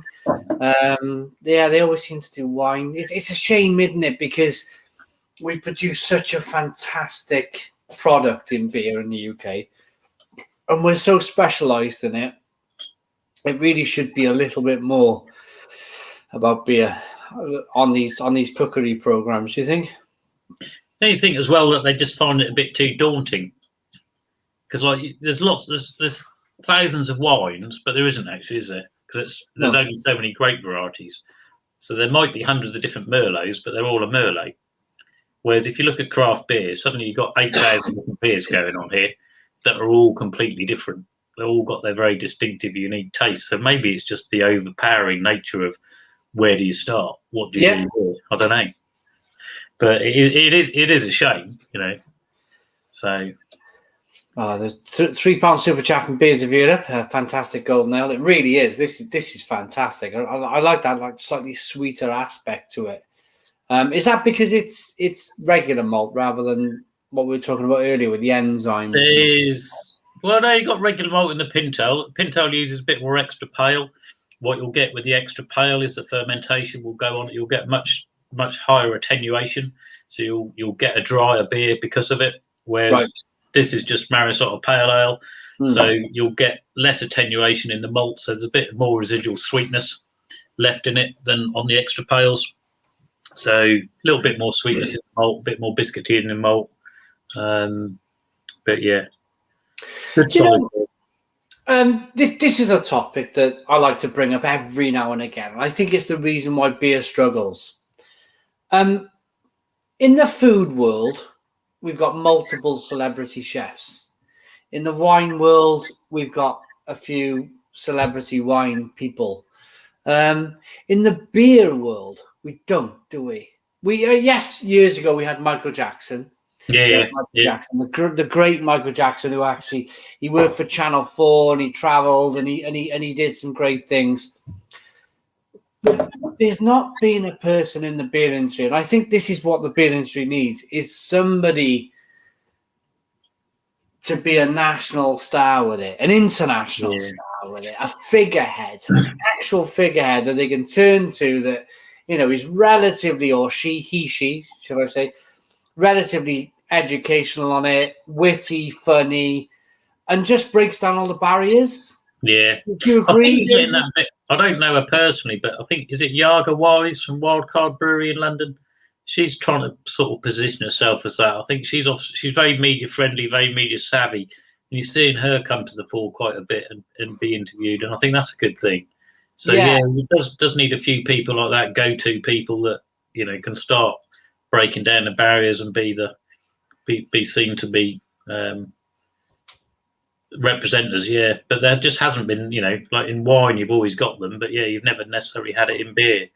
So, and I think that there's a few of us positioning ourselves on YouTube as we see, if we were going to talk about the future,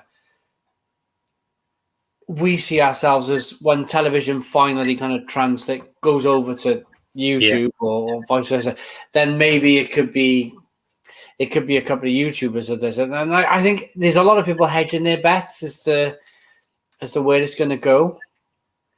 But I think definitely it needs a celebrity. It definitely needs a celebrity. Yes, of course you can. Children. Yeah, but it definitely needs it. Without being big-headed, without standing here saying, yes, I could do it. Somebody needs to do it. Somebody needs to do it. And it should have happened for me. Did you watch that BBC Two programme with Oz Clarke and James May? I think that was the fantastic opportunity. I think that was the last beer programme on the television. And that was 10 years ago. Was it really? Crikey. Yeah, 10 years ago. That was the great chance to introduce somebody. Because James May was never going to do it full time, nor was Oz Clarke. Yeah. But the problem, and I remember that program being on the television, and people were saying to me, they're running out of ideas. They're running out of ideas. They're running out of things to do. And that was only because there was nobody passionate about it enough to go, right, okay, there's so much we could cover. I mean, there's so many people like yourself. If you were offered the opportunity to do a TV program, blimey, there's so much stuff you could cover. Yeah, the man on the street would have no idea about, and yes, it's very interesting. But even talking about the I was talking about earlier, the windmills, the hops. Yeah. You could talk about the evolution of hops being produced, which was a very slow process years ago. Now it's been sped up. I mean, that's a whole hour easily, isn't it? Yeah, no, absolutely. Want to get into detail with it? Yeah. Do it. Yeah, good beer. Make it happen. I think that's the idea behind this beer city thing. If we can gain some kind of traction, if we can start visiting different cities and present it as a proper presenter, then maybe we could do something about it. Yeah. But that's the idea, is to position ourselves to to try and do something without being big-headed. Yeah, I just want to push it on. Everyone always used to get switched off with wine because they thought it was all pretentious, and it was, to a degree, the beer industry is doing that to itself as well. And you just need to break it down and say, let's talk about the interesting things. Let's not say, well, if you don't like that style, you don't know anything about beer. Anyone can like any type of beer. They don't have to like every type of beer just because it's in vogue or in fashion. So I think we have to, as an industry, we have to tread a fine line between saying all beer is okay. It is okay to like all sorts of beer, and you don't have to like a sour beer just because you're supposed to. Personally, I can't stick them in my mouth, but doesn't mean to say I don't respect those that do make them or do things. But I think sometimes as an industry and as brewers, like I touched on earlier about, we try and portray ourselves as we're these clever people and we're doing all these new things, and in reality we're not. We're just mimicking what's happened for hundreds of years. Let's just keep it. There's enough interesting stuff without coming up with fanciful stuff that we need to pretend is happening. It's all very interesting anyway. So let's just talk about what we do. I was standing next to John Keelan when I was within the first 2 years of me starting this channel, and I was still kind of very wet behind the ears. And John Keelan, he was the head brewer of Fuller's back then, and we were in Cardiff, and he was judging with us at the Welsh Camera International Beer, Welsh Festival type of thing. And I was talking about a really exciting beer, and everybody was talking about this exciting new IPA back then, 2012. It was still relatively early on. And he turned to me and he said, we've been here before. Yeah. What? And he said, honestly, he said, you might turn to me and say, what? He said, honestly, we've been here before. We've been here before. And what he explained to me, he explained quite in depth to me, was brewers become regional brewers. Yeah. They become lazy and sit on their hands and enjoy the profits and whatever. They don't look around as to what's going on. And then before they know it, there's another breed of brewers coming through. So he said to me back in the day, he said Bass were running things, Whitbread and Bass, massive companies, and nobody ever foresaw that these companies would come crashing down. And then within a matter of years, you had the likes of Marston's, who were never massive, were they? Marston's, they were never a massive company. Marston's and Green King, if you like, and Badger Ales, and some of the regionals who stepped into their shoes did that because they were producing slightly different beer. And now all of a sudden you can see your Magic Rocks and to a certain extent Brewdogs already taking the place of Marston's and Green King, and it's an ever moving evolution is beer. And I think the message is don't get lazy. Don't get lazy. Yes. Someone once said to me, only the paranoid survive. and he's right. He's so right. You just have to keep thinking, what are they doing? What am I doing? But still, don't ever get knocked off your track. Do what you want to do, but keep an eye on what everyone else is doing and see, are you still as interesting to people as you were 2 years ago, 3 years ago? Because you haven't lost that capacity to be interesting. Just but you just may have lost the focus. So if what made you successful was being interested and doing different things and doing new things, don't just suddenly turn into a brewer that does 2 beers. So financially, I could just do Pintail and Jigfoot, and in the short term, that's all I could. My life would be a whole lot easier. But 3 or 4 years down the line, I'll suddenly go, "Oh, I haven't got a business anymore." Exactly. People start thinking, "Oh, Moongazer used to do those collaborations. Moongazer used to do those monthly specials." Yeah. So you just got to constantly, like I say, be paranoid about everything around you in a nice way, not in a schizo way. Just be aware of what's happening, and don't feel the need to chase it all the time. Because, like I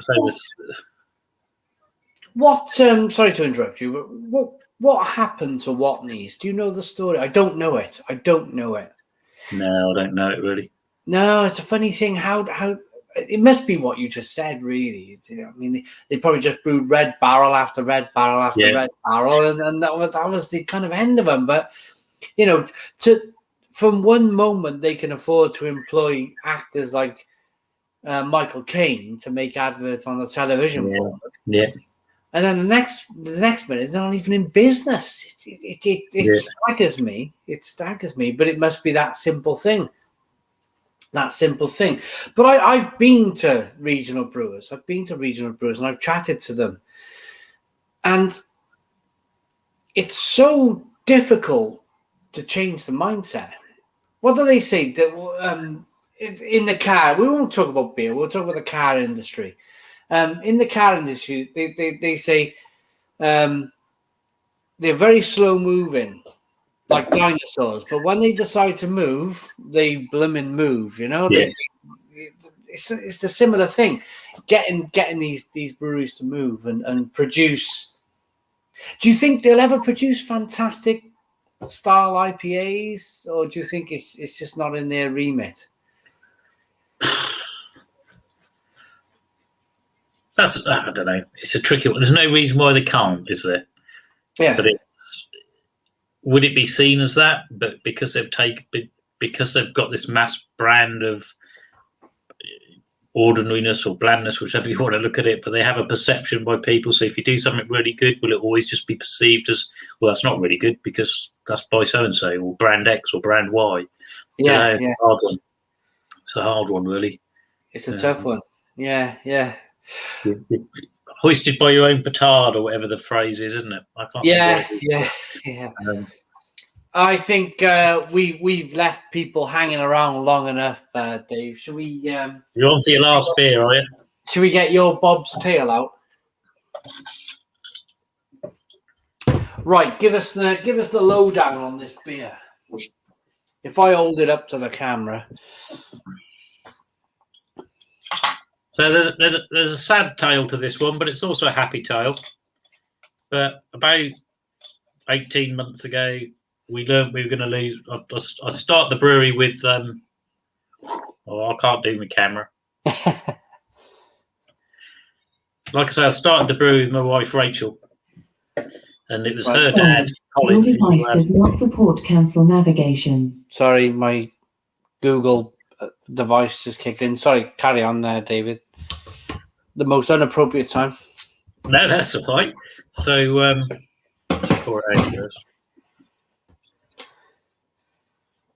so Rachel's dad was diagnosed with terminal cancer, and before he went, he wanted us to produce a beer that he would be reminded of. We could be remembered by.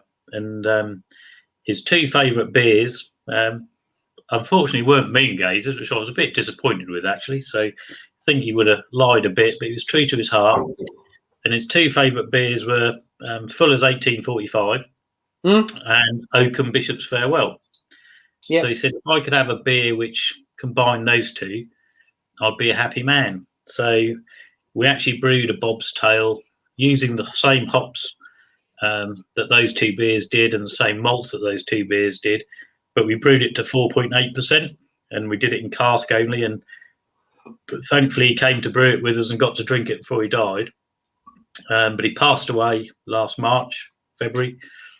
And then we wanted to bring out a different version in commemoration of him, really. So this is a super Bob's Tail. So we beefed it up.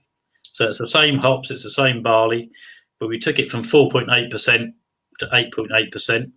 Wow. So it is brewed as a barley wine. It's steeped for 3 months. Very malty, very toffee, very caramelly, but you still get a hot nose with it. And that's our first attempt at a barley wine. So, wow, smells amazing. Very quickly going to get this super chat in from Warm Ham in America. Thank you very much, Warm Ham. Really appreciate it. Cool. That is so good. Thank you very much. Right. Okay, here we go. So I've got, my camera won't show this, but I've got a 1 to 2 finger, slightly off-white head. Lovely, hazy, beautiful looking beer, good carbonation. That looks the part. That really does. And the aroma is just incredible. It's a bit like, can you remember that toffee you used to get a toffee hammer with it, like a little metal hammer, and used to kind of break it off. You remember that? Yeah. It's got that, but it's mixed with a little bit of licorice, a little bit of spice. Wow, this smells fantastic, really fantastic.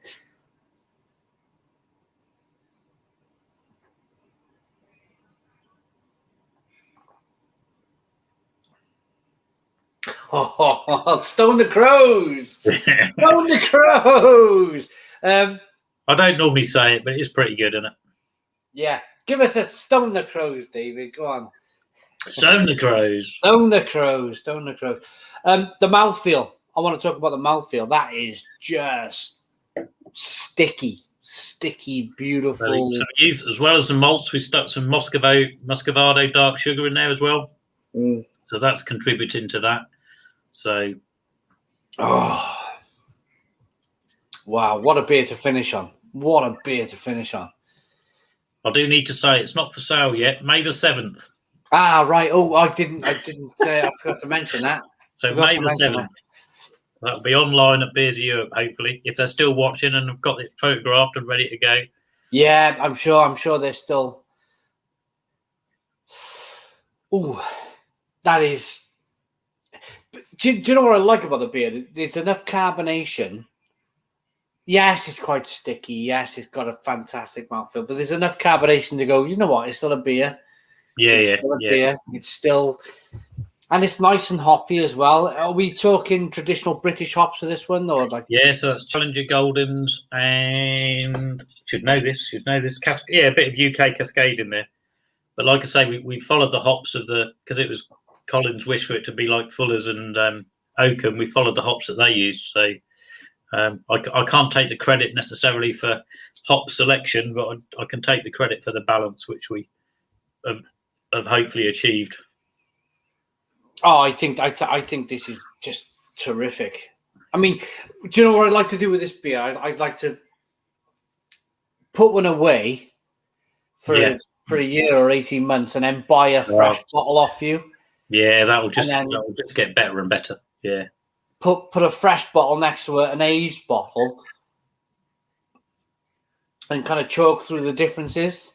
You know what happens over time. I'm pretty sure you've already stuck one in the back of the brewery somewhere for in 40 years time type of thing. Yeah, these beers never really go off to some speed, do they? No, they never. Different character, they'll just get different malt character. The hops will subside, but I still know lots of pubs that will get a barrel of Adnams, older Adnams Tally Ho, and stick it in the cellar for a year and sell it the year later. So, no wrong with doing that. No, is that the target with this? Is that the idea? Is to some of your kind of your faithful following, where they get to try this after being in a pub cellar for a year. Is that the idea? No, that'd be spot on. But we'd also like people to buy a case and have a bottle every month, and because it will change with age and with time. So it would be nice just to have it for your annual beer, and like I say, on the first of each month, have a little bottle and see what you do. But hopefully, it's a nice end of the night beer instead of your glass of port or your glass of wine. Have a Bob's Tail. Yeah, that's the answer, isn't it? That's the answer. And I've been with brewery owners before now, and we've had a good drink. And the last drink, they've ordered a Baileys, and I'm like, what? Yeah. No, I thought you were going to bring out your special barrel aged oak, that sort of thing. But this is it, isn't it? This is your good night. It's all over after that. Yeah. But it's got a really nice complexity to it as a finishing drink. I think it's the sort of drink you can swirl around your mouth. Oh yeah, absolutely. There's lots of complex malts. How many malts have you used in this? It's got to be 4, 5, 6. That is Chevalier Maris Otter. So Chevalier is a really lovely heritage malt. Yeah. That Chris Moulton's brought back a few years ago, and there's that, but it's predominantly Maris Otter and Crystal 400. So it's actually quite a simple malt mix, but it's just because we're using so much malt plus the sugar, that's just given it that domination effect. And like I say, the Muscovado adds a bit of complexity to it as well. I think you've found a real winner here. I think if this goes to Ciba or Camera, I think wow. I mean, the judges are going to love this. They really are going to love this. This is just fantastic. Fantastic. And that comes back to your earlier question about what if you use the situation to come out and do, and it is, let's start exploring more stuff like that, and let's just do more of the things that you want to do. Yeah. And push yourself. Yeah. Absolutely brilliant, absolutely fantastic. I love it. There's so much going on. It's just so much. Even to the warming, you can feel the warming because it's 8.8% is a licorice toffee, and then you could just feel it kind of just inside. You can feel it warming yourself inside, and that's sometimes the beauty of a beer as well. When a nice beer does that for you. Say he's lighting the fire.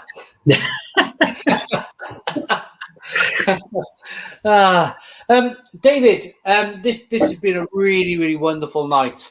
Really, really wonderful night. I'm going to give you a few minutes just to talk about yourself and the brewery, and just advertise yourself a little bit if you so wish. And I just want to say thank you. Thank you. It's been wonderful. I look forward to the collaboration later on this year. It'll be fun. You're more than welcome. Yeah. I said I wanted to say.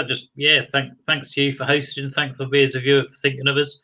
And like I say, a sincere thanks to Beers of Europe for helping us through the situation last year, because it might have been different if we hadn't had them on board. So fair play to them.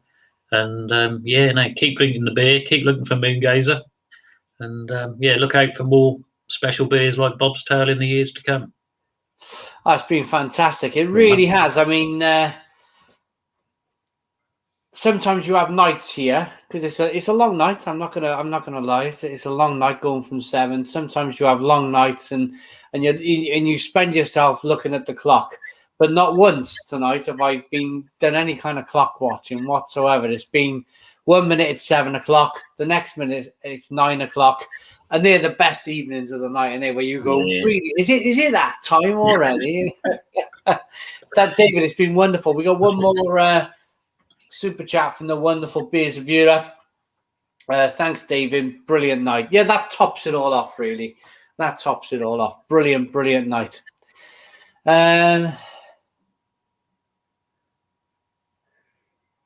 Yeah, Neil Smith saying when a brewer says push yourself, it means exactly that. Experimenting outside your comfort zone with new styles of beer and hops and that sort of thing. Gareth Bundy says, thanks, David. Great to hear from you. Yeah, cheers, Gareth. Yeah, thanks, David, from Big Kev. Lots of people saying thanks, David. So we're going to leave. We're going to say thank you very much to David. Cheers, David. I think you need to press leave studio down the bottom. But yes, I'm going to say goodbye before you do. Thanks, David. Cheers. Take care. Cheers. Goodbye. Brilliant. Absolutely fantastic. What a night. I've had just a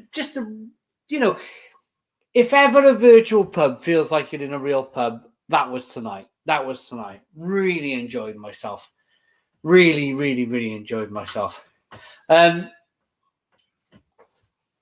in a moment. Bathroom time for me. Back in a moment.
We're back. We're back. What a lovely evening. What a lovely, lovely, lovely evening. Totally enjoyed myself. Yeah, John, we've sorted the camera out as well. Talking about John. Oh, Big Cat, I was reading them comments earlier on. I'm in trousers, look. I'm in trousers, Big Kev. I read that right at the beginning of the night. I'm in trousers. Just have a super wide angle. Right, okay. I've had a really good night. Mel wants some crisps.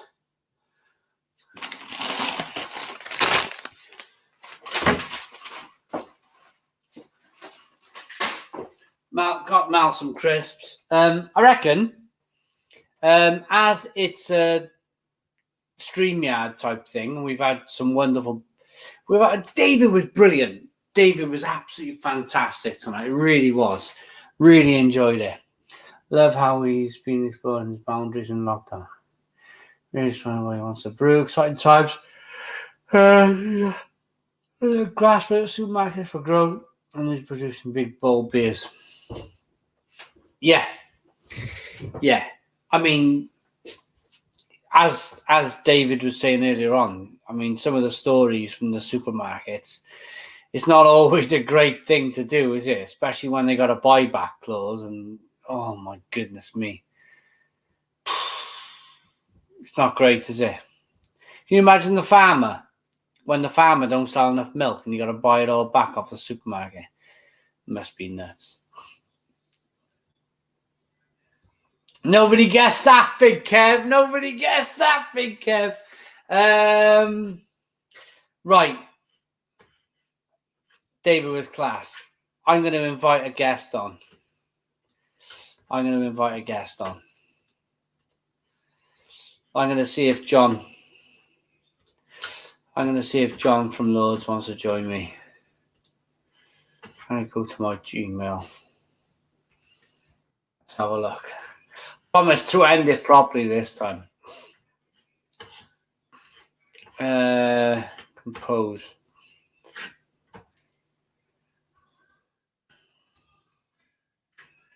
Here we go.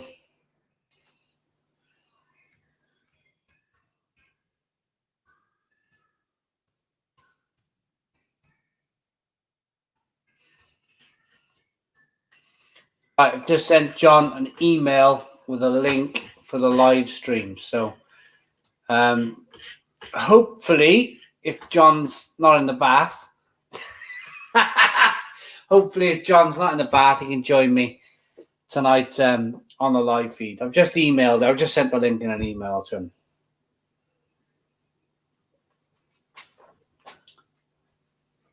Simon, stop the talk on no more live streams. Simon, you always have good guests on.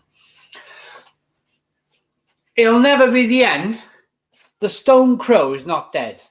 The Stone Crow is not dead by a long way. We've got plans for the Stone Crow. We really have. But we're going to be doing them on the road. We're going to be visiting breweries and doing the Stone Crow on the road. That's the future.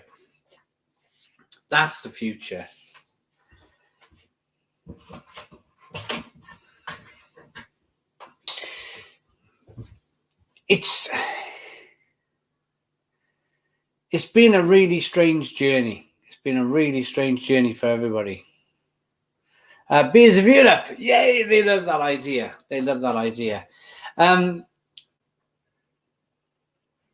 So I want to, I've talked about it enough in the past. I think the problem is if I talk about it all the time, it sounds like I'm droning on a little bit about it, and I don't want to ever be that person that drones about it. And I want to get on with it. I want to look at the future, make it bright. With the pubs opening, I don't think it's going to be, with the vaccination, it's not going to be a long-term solution to the channel. But going out filming Beer City. What do you all think of Beer City? That's my plan. My long-term plan for the channel is to make a documentary series called Beer City, where I travel around city by city, taking on the city's best beer, the breweries that are there now, the breweries that are not there anymore, so a little bit of history, and of course, something like the best burger joint in the city to have with a beer, that sort of thing. That's what I want to do. And I don't think, I just don't think I've got the energy to do it all. I'm on my own. I'm a one-man band. I'll be like this. I'll be walking through the city of Leeds like this. It'll just be, this is it. This is it. It won't be like, when I talk about proper production, it won't be like television style production. Yes, we'll have good sound. Yes, we'll have 4K. We've been able to invest in a really good camera, in a really good microphone, but it's going to be shotgun. It's going to, when I say shotgun, it's going to be like freehand, kind of like, here we are at this pub. Here we are at Leeds' greatest brewery. Here we are at Leeds' greatest burger bar. But we'll tie it into a sort of camera on the end of our arm documentary. Some of you might have seen the documentaries. I've made one documentary in the past, and lots of you loved it. And I think I can do better. I think the world deserves an ongoing documentary style series on beer with a decent camera and a decent microphone. We can do it. I've got the time, and I've been fantastically. You guys have kept us going. The Stone Crow on tour works. Yeah, the Stone Crow works. But yeah, it does work. I'll have help along the way. I will have help along the way. I'm pretty sure I'm going to have help along the way. I've got some fantastic friends in the beer world. And I'm sure I got fantastic friends in certain cities where I can say, do you mind holding the camera a little, where I can hold the camera,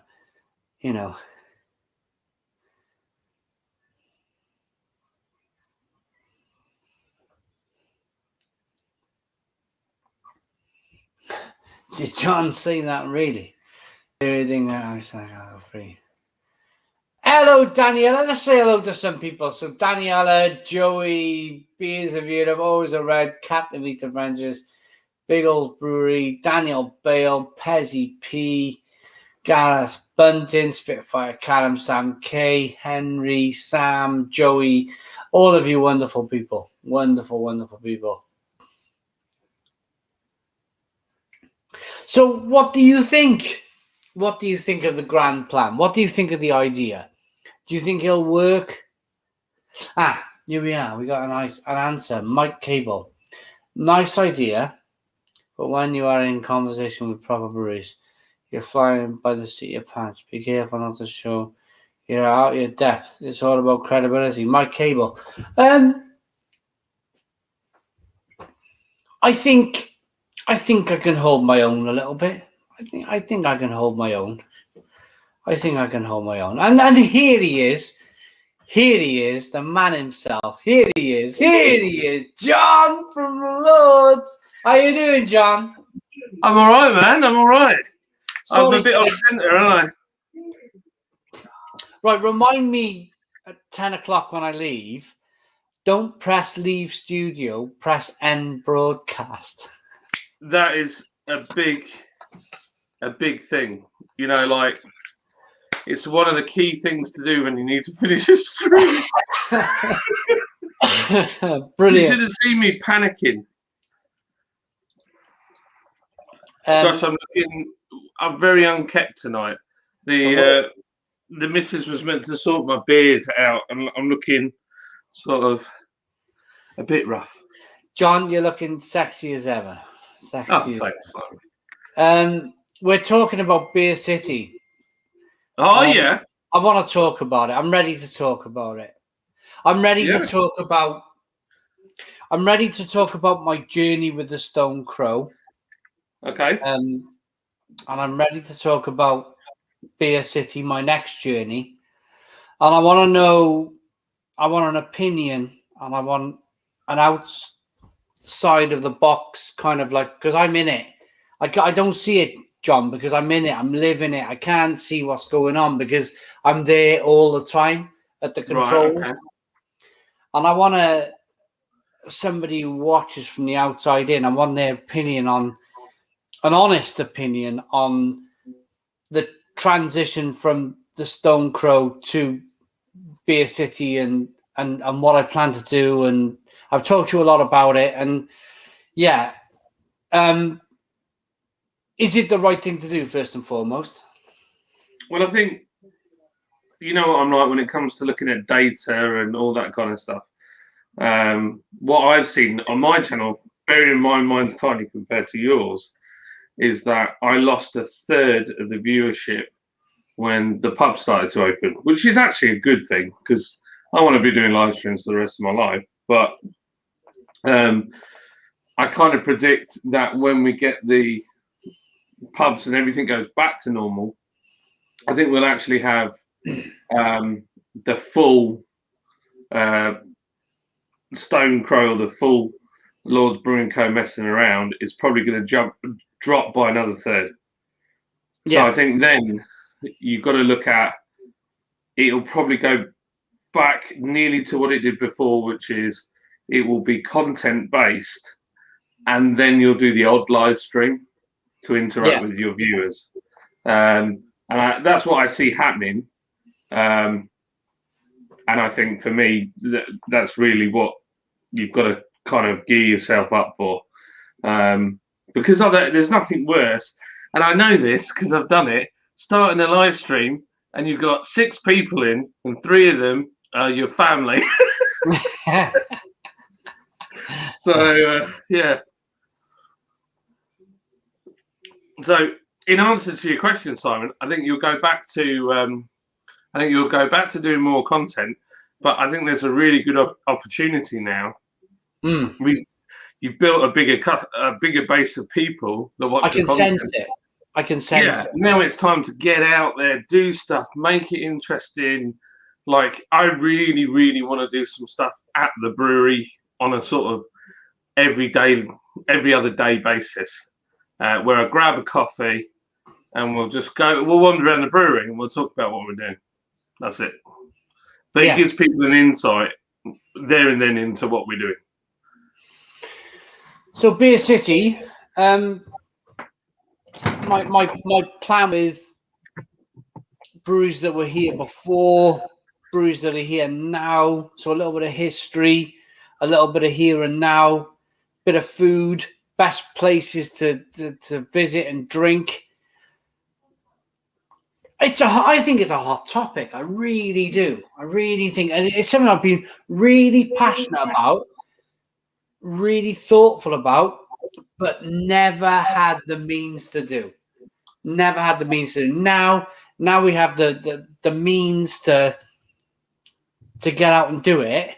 I think our audience deserves it. Our audience deserves it. Get out there, show everybody out there the world of beer like it's never been shown before. Because, like I said to David earlier on, there's never been a real serious TV documentary on beer. When was the last time we seen something on beer? No, nothing. There's the only thing I saw recently was a young group of actors from Liverpool that are doing a crowdfunding project, and they're doing a series based on a craft brewery, and it does look quite funny. And they're only young people having a go, but it does look quite good fun.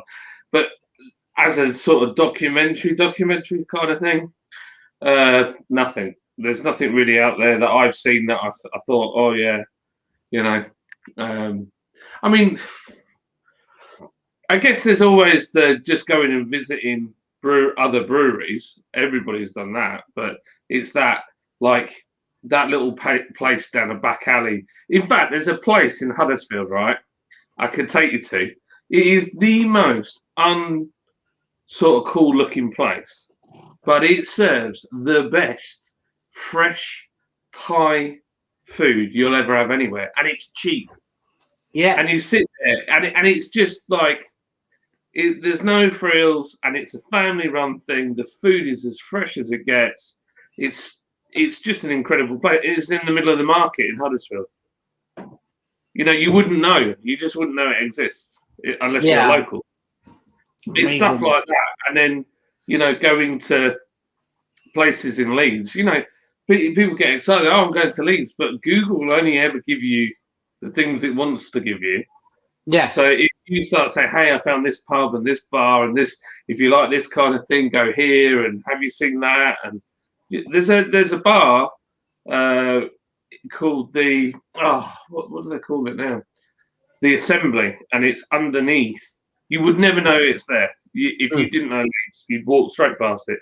You go down some stairs underneath the building, and it's run by Vocation. It's got 50 keg taps. Really? Yeah, and street food everywhere. And this is the thing, show it off. Show it off. And before we go on to that showing it off, and please remind me where we were. I'm already looking at the comments, and there's people saying it's the end of the era for the Stone Crow. We're going to carry on the Stone Crow. The Stone Crow's not going to end, but it's going to be more on the road. It's going to be on the road. And more, so we're going to be starting off probably with John. We're going to be going up to see John, and it's going to be on the road, a bit like what we did in December at Brew York, where we had a live audience. I think that's where the Stone Crow lives. I think, John, can I ask you a question? If I stayed here and did this for the next 5 years, it would be very stagnant, wouldn't it? It would be very stagnant. And I don't want to sound negative. I really don't want to sound negative. Yeah, I think it's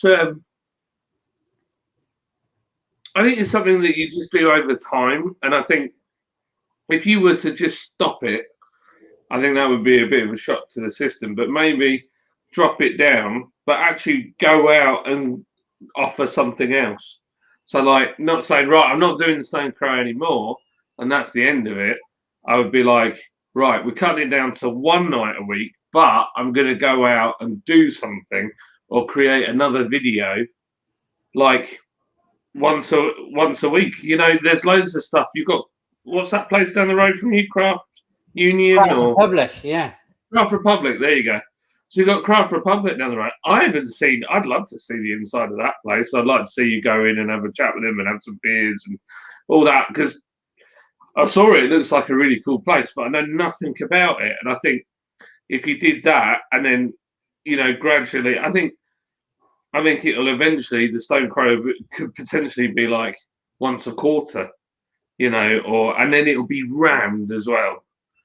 So I think if you just carry on doing stuff in your kitchen forevermore, I think it will go stagnant eventually. Yeah. So absolutely, just it's all about getting out of the kitchen. People love the kitchen. It'll be probably the main artifact of all the reviews we do going forward, the beer reviews, the food reviews, but there'll be beer tourism and live shows on the road. I think this is a real time to evolve it. Yeah, I agree. And I mean, for me, I know me and Paul's beer reviews have talked about doing similar stuff as well. There's a pie and mash shop that does like jellied eels and all the jellied eels and liquor, is that what it's called? And I remember going as a kid, and it's not that far from Paul, and I'm like, I want to go there. It's got absolutely nothing to do with beer, but I'd like to go there, and it would be a laugh just to go and do a video and have it and just see what they do. And and just have a bit of fun with it. And also just the trips of when I'm out delivering, like the things that I see. I mean, I was in the pub in Leeds, called what's it called now? I can't remember that. The Merchant, I think it's called. And this guy walks in the middle of summer. It's like 22 degrees. The guy walks in dressed as Father Christmas. Like, Brilliant. it's just wild. It's just funny stuff like that happens all the time, and and you never know what you're going to be doing. So I think it's really, important, like you say, to evolve, start doing stuff. I think we need to get together with other people, and also one of the other things is like the other day I did the live stream. I actually rang Lee W to see if he was about to come out on the live stream with me from Jim's Bottle Shop, because I think that's another thing that is unique is just to meet up with the people that follow what you do and interact with them and have fun and just go on an adventure. I think it's a fantastic idea. Yeah, meeting up, doing a meetup is definitely really important to me. Really important to me to do a meetup. Captain Meets Adventures. I mean, it's got a good audience. But I think it's about. Maybe it's about just a live audience, John. Maybe it's about just a live audience. Maybe it's just about if I stayed silent for 5 seconds here, it's not very interesting. But when you got a live audience doing all your oohs and your ahs and they're being filmed, and it's very interesting. Very interesting. And I enjoyed December. And I learned a lot in December. When you were there, John, I was right there. And I imagine you learned quite a lot from what you would like to bring to it as well. I really liked it, and it was a really nice experience. And the guys from Brew York were fantastic. I know Ants, me and Ants. You can see Ants. He wasn't on camera. Big. He looks like a Viking, doesn't he, Ants? Yeah. Long hair, massive beard. We always end up bumping into each other at the York Beer Festival. We'll have a few beers, and they're just nice people. They made us feel so welcome. And I think for me, I watched it and I thought there's some things that were brilliant, but I really felt that they didn't. They were so. It was almost because you get nervous when you do these live streams. Oh, of course, yeah. Without a shadow. I think their hospitality didn't come across. You didn't realise how nice they were and how down to earth they are. Like they are really genuinely good fun. So I think for me, that's one of the other things is if we do a live and get people in the audience, we just have fun. And hopefully the restrictions will be a little less so we can maybe have a little wander around and talk to people as well. Yeah. Huddersfield, John, is it a city or a town? It's a town. But there's enough to do, isn't it? There's definitely enough to do. If I did this is my problem with calling it Beer City, and we talked about this earlier on the phone. If I call it Beer City and I turn up at a town, I'm just going to have to say this is a town, not a city, but there's loads of beer here. I don't know. I think people will get it. I don't think, you might have to, it might be something that maybe Beer City evolves and it becomes something else when it gets closer to the idea. I never pin myself down to a brand name until, like, the beer names are always a bit up in the air until almost to the point of print. So even Band One, I think I only decided the label name, I think, the day I spoke to the guy who designed the label in Canada. So, yeah, that one there. And it's not Starsky and Hutch, it's Smokey and the Bandit. Oh, yes. Sorry. I knew I'd upset you with that one. No, you don't upset me. No, I just remembered. And then funny enough, see, this is another thing, right?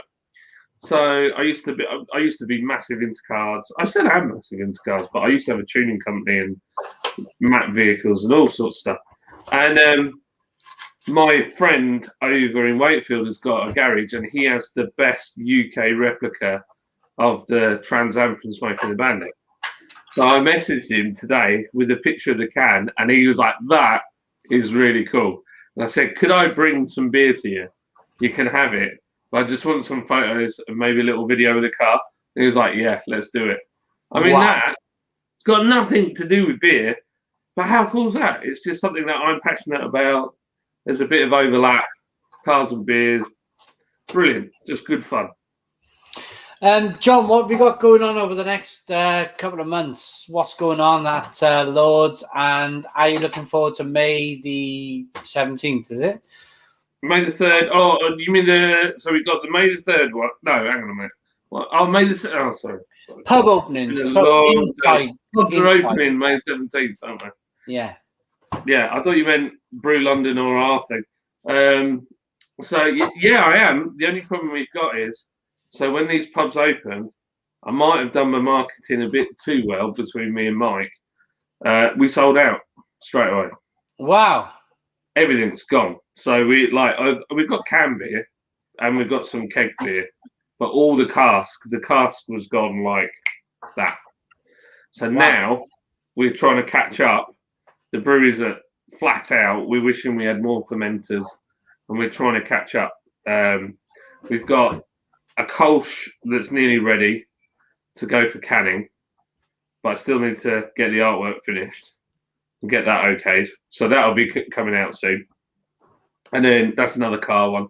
And then we've got the Pilsner. We're going to put that into keg because we're running out of keg Pilsner. And then there's just loads of stuff. There's loads and loads in the pipeline. There's lots of stuff I want to tell you, but I'm not allowed. Yeah, no worries. It's going to be good. It's going to be really, really good. We just got to get back to where we were pre-lockdown. Yeah. So Neil Smith is saying there's a few comments saying Beer City's too on the nose. The Crow Tour, Beer Tour, hopping with the Crow. Yeah. Yeah, I think there's all sorts of things. So you've got the vision for it in your mind, what you want it to look like. Yeah. I don't want it to sound. I come up with Beer City, but there's a lot of great towns out there doing great, and that was my concern earlier on the phone. That there's a lot of great towns doing great stuff rather than just cities, and I'm gonna get unstuck. It's trying to nail a name. And we did. What I found fascinating is we all come together as a community to come with the Stone Crow, and the Stone Crow worked as a community because we found the name together, and we just need to find the name together. The name for going out there and doing a beer thing, but on the road, a really bloody good name.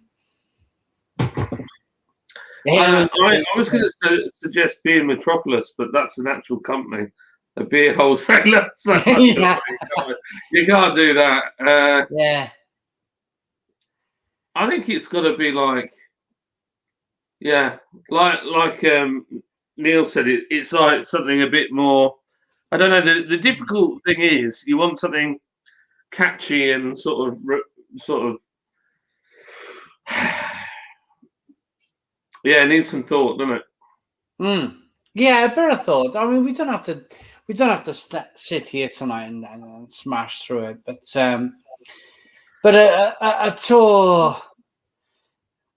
People seem to want the Stone Crow in there. People seem to like the name Crow or something with the crow. Or yeah, I like that one there. Beak, what is it? Beak to Claw Beer Tour of Britain with the Stone Crow.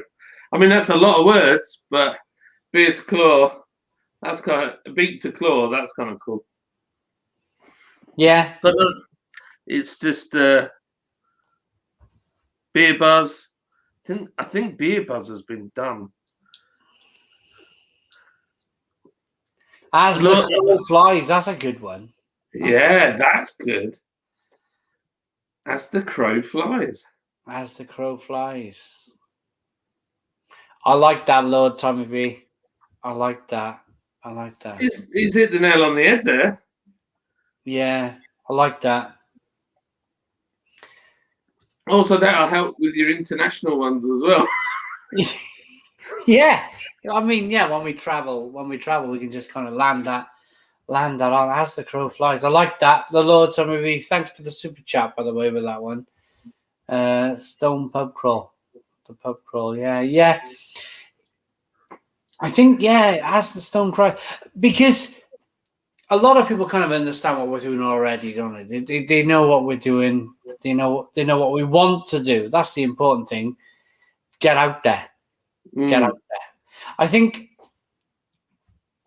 the way YouTube will evolve in the future, John, is that it won't be so static. It won't be so studio bound. The more revenue from advertisers comes in, the more people can employ and more people can, just get out there and do stuff. It's true. I mean, I've got to say, YouTube have been ramping up their advertising. Flipping out. You can't watch some videos without.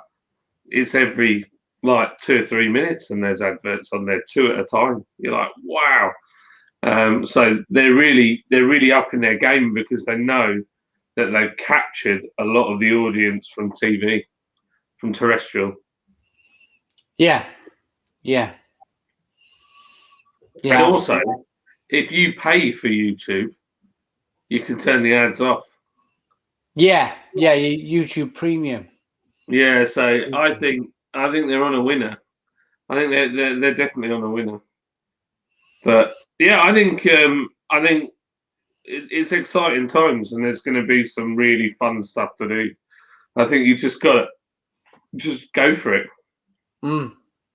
Yeah. So, John, what's going on? What's going on in the next few weeks at Lords? What's happening?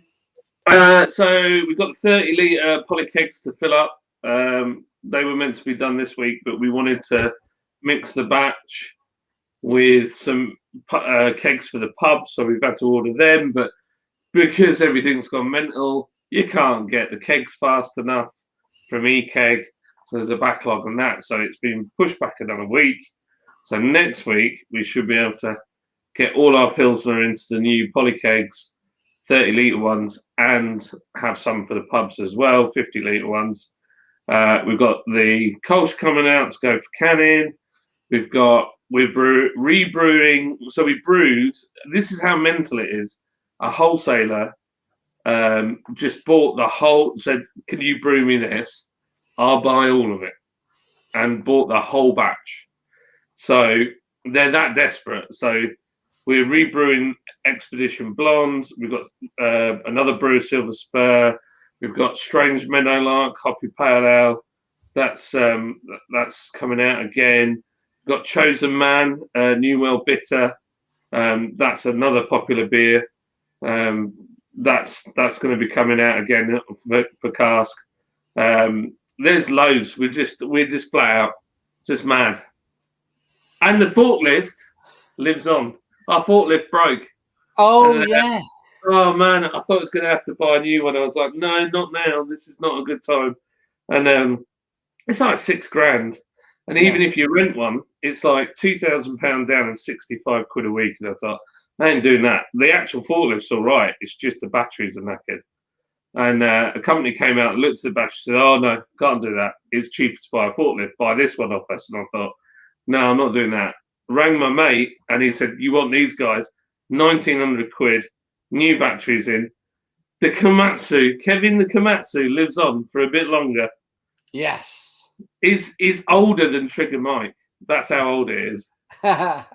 It's still going. And we've got to rebuild our path because that's falling apart over winter. The water just gets in, freezes, cracks up the concrete, so that one needs doing. And we're waiting for the cows to come out in our field at the front. So we have limousine cows all in the field. And our grain goes to that farmer to feed those cows. Brilliant. Lots of Savario's asking, will the beer be available to export to Italy in the future? Yeah, we want to do it. It's just export laws. I need someone that knows how to do export with beer, who has the experience and knows the contacts. And at the moment, I haven't found that person, but I'm sure that person exists. So we'd love to get our beer to Italy. I know how much they love cask ale out there. We'd love to get some out there. Right. And Ireland. Oh, sorry. Go on, mate. And Ireland as well. I'm Neil Smith saying, don't be too professional. Look away my takeaway. Amazing champions. By the day, all about his northern guy bringing his own personality. Peter Stay. Yeah, Neil Smith. Yeah, that's the way to do it. Right. I'm gonna call this. Tonight. I'm shattered. It's been a good night. It's 9:45. Thank you all so very much for joining me, John. Sorry for being so late. Saying, John, will you come on? No, it's all right. It's my fault. I wasn't sure if you wanted me on or not, so I didn't set up for it. So then when you said, "Oh, I'm going to invite someone on," I was literally scrambled to get this set up. yeah. Sorry for. It's nice to have you on. Always nice to have you on. I'm going to call it. Oh, Moore's Little. Yeah. Right. Okay. So May's guests at Moore's Little Brewery in the Netherlands. I'm really looking. Oh wow! Yeah, really looking forward to it. They make some absolutely terrific beer. So they're May's guests, Brewery Moore's Little, courtesy of Beers of Europe. But yeah, I'm going to call this on that. I'm tired. As soon as Travis comes in, I'm going to knock this on the head. Travis. For Travis, I think Travis will watch it back. Travis is worth watching it. It's worth watching it back. Lots of brewers on, lots of fun. 25th of May, Brewery Moore's Little. 25th of May. And just a quick shout out to Beers of Europe. Haven't they done well getting loads of different brewers and breweries on for you to have on the same crate? It's been a real treat. Amazing. The contacts have been fantastic. Getting them on, drinking the beer, having fun, enjoying people's company in these times. Is in just enjoying people's company. Yeah, it's been brilliant. It's been fantastic. Thank you so very much to everyone. Beers of Europe, David from Norfolk Brewhouse, Moongazer Ales, John from Lords, everyone who's enjoyed the Stone Crow Virtual Pub tonight. Thank you all so very much. I need to go for a wee. I'll see you all later. Boom! Cheers! Boom! See you later, alligators. See you later. Have a good week.